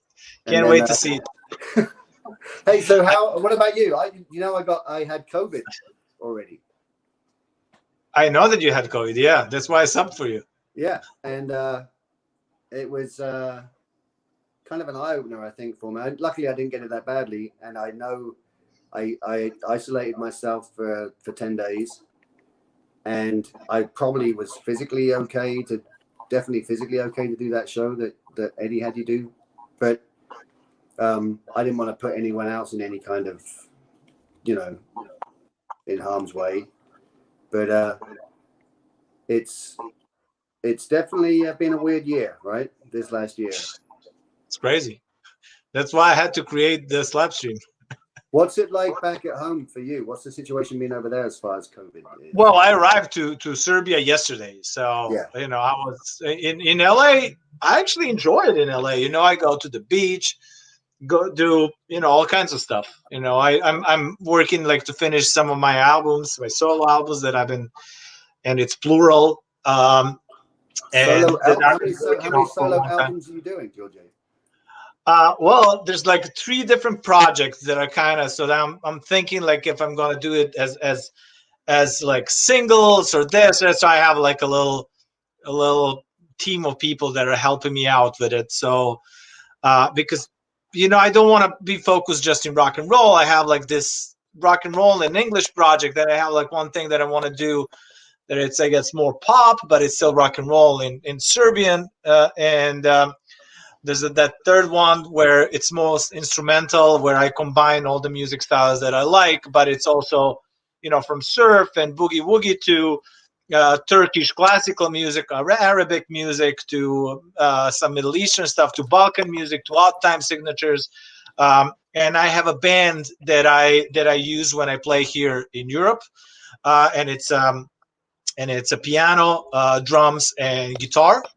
And so it's a quartet. It's all my original compositions, but it's a mixture of styles, and that's kind of the thing that I enjoy doing the most. That I hope I'll be able to do more often when this whole thing stops. But I want to first like put out these albums and then get the reaction and see where I'm gonna go. I already filmed a couple music videos, so I'm waiting for the good moment to start doing that and promote it basically. So that's been my main focus Right. and a Best of couple luck other with that. things. But Yeah, best of luck with that. So it's great. I think it's thank you. great that you're you know, a musician. Do you see yourself as being a musician rather than like a pigeonholed? You know, you wouldn't Oh yeah, say. yeah, I would go crazy, if I played just one music style. When I was Yeah. studying classical music in the conservatory, I was really stoked because I had those lessons, so I had to be really focused on classical music. I would do like uh, uh, studying, playing Kusevitsky or Dittersdorf or whatever what it was I was playing at the time. But I also had a band where we played chamber music, where I played with cembalo, and then we played just like old school, like Vivaldi and Bach stuff, and it was a trio. And at the same time, I was playing weddings, like on bass guitar, at like really shady clubs here in Serbia. Lots of criminals, politicians, lots of problems. But that's how I saved money to move to the U.S. Right. And those would usually start like top 40, like world music top 40, and then go to more hotel type of thing, like more loungy kind of thing, and then it would end up like with like folk songs from here or like in rock songs from here. So you never knew, like you could literally play a Metallica song and then play a song from a Turkish pop star, and Right. then it was just mixed up. But those gigs were actually something. Those gigs were usually at least 6 hours at a time, but then if they paid more, they would be up to 9. I think was the most that we did, but it was constant playing, so it was great experience that I hope I'll never have to do it again. But it was cool because I had that classical, super sophisticated, and I had this whole mess Right. at night, and then I started. I tried to play my rock and roll, keep my rock and roll and my world music bands. I had the Jewish band at that time as well when I played only Sephardic music, and we combined it a little bit with Arabic music, but as well, but because those songs could be, but anyway, like so, as long as I can combine like different music styles, and I'm happy. If I have Yeah. to play just jazz or just blues, I'm like, I don't know, like Yeah. I like it's too to mix it much. up a little bit, and it's strange how I think it upsets some people, especially like you know, fan wise, GUANA BATZ fan wise, taking that the Bats were, the band that I did most work with and probably got known the most for. If you're suddenly doing a casino gig somewhere because you have to pay bills and you're playing Under the Boardwalk or, Susie Q or whatever, some Beatles tunes, it's almost like you've sold out, And as far as other people's opinion goes, I'm like you. I'm a musician. I love playing music. I would rather be playing music of some kind. I mean, there's some stuff I wouldn't really get into, but I would rather be playing music than digging a ditch somewhere, And I don't see that how people can really get upset about the fact that, you're the bass player for the GUANA BATZ. What are you doing playing this? It's like, I'm paying the bills. What do you do? What's your job? I'm a musician. I've never been in a band. I've never been in a band that I've had the like ability to just take care of everything financially. Do you know what I mean? And so I've had to do other things. And if there's downtime and another band wants me to do something or whatever it is, then of course I'm going to do it because that's my job. And I think variety is the spice of life. As far as playing goes, and you learn so much from other genres of music. And when I started doing a lot of casino gigs, like Sunday through Thursday, 5 hours a day, and you have to get that repertoire of material up, and sometimes it's just on the fly. oh, you know this song, right? Yeah, I've heard it, but I've never played it. You know, that kind of stuff. It makes you work, you know. And being in a band that is just one style of music and basically the same 20 songs, you're not going to expand as a musician, you know. And the more variety you can get and the more open you are to other styles of playing, you know, within your instrument. But there's such a diverse, you know, from the heaviest psychobilly bands through to orchestral, chamber music, and bluegrass and rockabilly, jazz. There's so much there that is played excellently on a double bass. That why not expose yourself to that, you know, and get whatever little amount of it you can out just to add to your own repertoire. I absolutely agree. We pretty much covered everything that you know that I wanted to cover. Is there anything else that you wanted to mention before we wrap this up? No, I mean, I'd like to get out there. That I'm, you know, things are starting to pick up. I'm starting to get some gigs together now. I'm playing with Eddie and Matt with the Blue Ribbon Boys. With Eddie? There's Eddie. That's when we did that Elvis Presley's Heartbreak Hotel in concert at Harris Casino here. That's the reason why I moved out to Vegas. Eddie's great. Eddie's such a pleasure to play with, and you know, I like that spontaneity and the humor that you get with some people on stage that makes it. Yeah, he's a good showman. Yeah. I never played with him. You know, I spoke with him a couple times before, but this was actually the first time, you know, last week when I was filling up for you. Right. And I mean, I would like actually to mention quite a few people, few more people that you played with over the years. And you know, and then I have one more question, so don't disappear. All right. So where is this one from? That is with Tammy Savoy. Yep. That was probably, judging by I think I had a beard at that point, a little bit of a beard going on. That was when the Heartbreak Hotel show finished, and I really didn't have anything to do, and apart from grow a beard. And then Chris contacted me, and Chris Costello, who plays mostly, yep. You know, he contacted me through someone. I can't remember what the connection was. And I'd known Tammy. She does backups occasionally, or did at that point, with Lance Lipinski and the Lovers. Uh-huh. And I'd done some gigs with Lance, and she was there. She's great. And then somehow Chris found out about me. And that was in LA. I think it was like somewhere in Santa Ana. Okay. And how about this one? That's Levi Dexter. Yep. Look at him. I did a bunch. That's actually when I was Rockabilly Legend.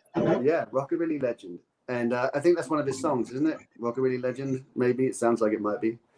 Rockabilly Idol. That was one of his songs. Okay. I was on the road with Nick 13, doing Nick's solo gig, which was a lot of fun. I'd known Nick. I did a Polkats show. I think it was the first time, or maybe it's a Bats gig. We did a Bats gig, and Nick just came up to me and was super, like, you know, happy to meet me and say what an influence, or, you know, the Bats were on him. And then I think the Tiger Army supported Polkats gig that I did at the Bolorama when that was on in where was that? Bolorama gig. I can't remember where it was now, but that was a staple LA gig for a while. Mm-hmm. And so then to get to work with Nick on his solo stuff was great. It was a lot of fun. It was different for me to do that kind of country feel. It was not anything I was really had that much experience with. That was a lot of fun. I did about 3 albums with the Frantic Flintstones. Chuck became a good friend of mine. And again, I think it was maybe after Pip had moved to the States and things kind of slowed down for me with the Bats in the UK. And that's when I was kind of bouncing between the Caravans and the Frantic Flintstones. Got it. Yeah. Did you want to mention anything else? Yeah, I'm doing that Havasu Rockabilly Revival show next weekend with Cashed Out. Oh, okay. So I had the pleasure this year of meeting the guys from Cashed Out, and a friend of mine put us in touch with each other, and it just kind of worked that I hit it off so well with those guys, and they live just down the street now. They moved out here to Vegas. Doug, the singer, did. And cool. So we're doing Saturday and Sunday next week at Havasu, and he was nice enough to get Eddie on the bill too. So Eddie's gonna be with Cashed Out playing guitar and doing backing vocals, and so that'd be a lot of fun. That's next weekend. Nice. That's next weekend. I'm playing drums for a band called the Hypnotiques, which is kind of a tiki exotica band that's out here in Vegas. That's a lot of fun too. I got into doing leather work just basically in the downtime that we had because of COVID. I just picked up making wallets and stuff like that. So that's kind of a fun side thing to get going on that I've really got into lately, and I have some back orders that I need to get on and get out. But yeah, that's probably it. Looking forward to getting some work done and getting out there on the road again and seeing people and performing. I mean, there's nothing more fun than getting to perform live, right? You kind of answered my last question. I wanted to ask you, what, after all these years, what still inspires you to do what you do? I don't think it really needs any inspiration. I think it's just more of a physical need to do it. My wife Nina has been super supportive of me the whole time, and she says I can tell when I'm playing and she's watching me play, her face lights up because I know that she can see that I'm in my element, and I'm just getting the most enjoyment out of it, and she can see that. And I can see that she sees that, and it's obvious, it's just the pure enjoyment of playing. That's what I've got a natural talent for, I guess. It didn't take a whole lot of work for me to realize that this is it. It wasn't a struggle, and that's what it is. It's just that love for it, and I think it's being a musician and doing what you love to do is like, it's the best thing. It's like having a career or a job that you actually enjoy. It's not a job anymore. And it's the joy and fun that I get out of it. I mean, there's some times where it's just a pain in the ass, and the traveling and, the late night gigs or the early morning travel. But it's nothing I would ever swap for anything else. It's just that adrenaline and buzz that you get from doing stuff and clicking with other musicians. I've played with drummers, and probably drummers more than anything else, playing bass the way I do, where you click with a drummer, it's like magical. You're giving each other the room that you need to breathe, and everything just works. That is a big thing. Bonding. I think bonding with fellow musicians and getting to meet people all over the world that have the same interest and love that you do it makes it special. So yeah, that's probably the inspiration. It's just the enjoyment that I get out of it, Thanks so much. You've been my 46th guest. Can you imagine 46 episodes of Slap Bass? 46 different people. 46 right? People. And it's, hour was the shortest, the 6 hours was the longest, but it's most of people, it's like, like 2 hours. It's crazy. I would love to. Who did you talk to for 6 hours? Jeff Profredo. All right, that makes sense. He insisted. He wanted to be the longest one. Whenever I see Jeff, I love Jeff. Whenever I see him, he's the nicest guy ever, right? But you're right. I don't think I've ever had a conversation with him that's been less than 6 hours. Yeah. That was great. I found out everything about that I wanted to more than you'd want to know, right? Yeah. Well, I want to know everything about all these slap people, so right. It's all good. I'm here. I'm all ears. Awesome. Thanks so much. Can't wait to see you play. And then, hopefully I'm sure we're going to run into each other as soon as all the lockdowns are down. Yeah, I wanted to talk about my 50th birthday. Do you remember all right. that night? Do you remember that night? I do. Yeah. How do you remember that night? I missed the flight and I had a gig the next day. And I missed. Oh, you had a gig next day and you missed the flight?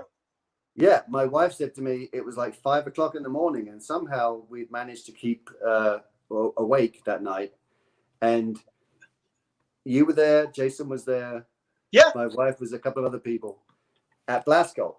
And yeah, I remember. It was fantastic. It was one of the best nights of my life. Everybody who, apart from my family and kids, that my family in the UK and my kids that were too young to be there, everybody who was important to me was at that birthday party.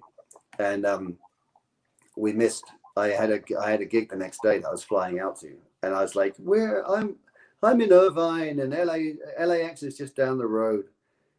I got there, hung up. I don't know how I got there to LAX, but I missed my flight, but managed to get a connecting flight, and had a pretty rough weekend of shows after that 50th. But that was it didn't take us long to from that first time we met up in San Jose. We bumped into each other enough times, Djordje, right? To realize that we're both on the same page, I think. So absolutely, it's always nice to meet a fellow musician who's as open and smiley as you are. It's kind of nice. Yeah, thank you. I always enjoy hanging with you. And hopefully it's not going to take too long until next time we do it in person. Yeah, and I'm in Vegas. I've got room here, plenty of room. When you get back this side of the pond, come out and stay, and we'll have some fun. Barbecue, and we can play. I want to get a band going that has 2 upright basses in it at some point too. All right. that'd be fun, wouldn't it? Sure. Yeah, I'm down. All right. All right, man. Thank you. Thanks for having me. Awesome. I really appreciate it. Let me know. Thanks so much, and good luck with everything. And hopefully, we all going to be able to start playing music soon. We will. Alrighty. Just around the corner. Thanks, brother. I love you. Take care. Good luck with your shows. Thank you. All right. All right. That was 46th episode of the Slapstream with Djordje live from Slapsville. Thanks a lot for all of you. I already featured quite a few of the comments, and I missed a few questions. Awesome to see different techniques as a rookie slapper. All my guests were like excellent, top-notch people, so I think that the Slapstream and Slapsville is the right place to be. Marcus Schultz, hello, I'm a beginner on slap bass, and I was wondering if you have tips for easy songs and to get better with the technique.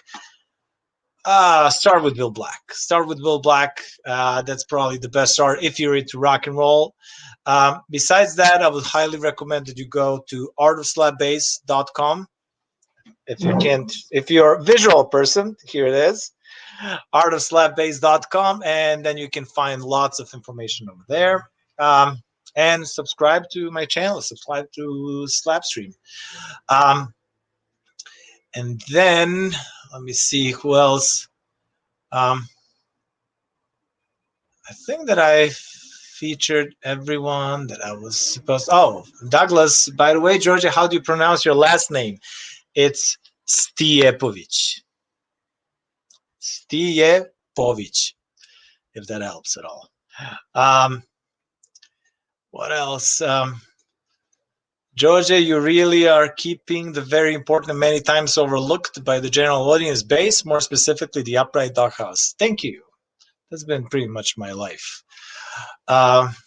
Lakshmi, Djordje, bass ambassador, thanks for all your hard work.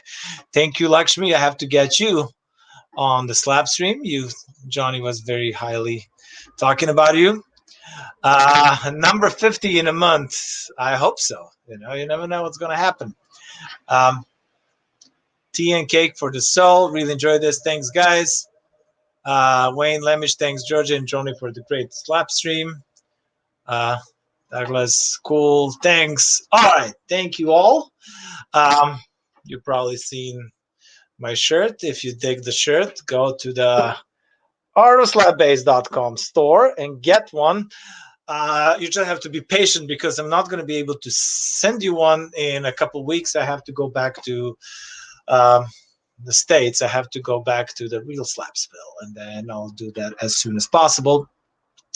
And if you want to subscribe to the channel, and I know you do want it, like, slap that subscribe button, slap that like, leave a comment in the description. I mean, nothing under the video, and then you can suggest me who would you like me to feature next time. In the meantime, in the description of the video, you can find Johnny's social media. Please follow him. Follow me, follow the Art of Slap Bass. That's the most important. All in the description. All the links are down there. If you would like to support it, Venmo, PayPal, and Patreon. Patreon is the main one. So thank you. And don't forget, never fret, slide it in smooth, and keep it in a groove. I'm Djordje, and I'll see you next Saturday.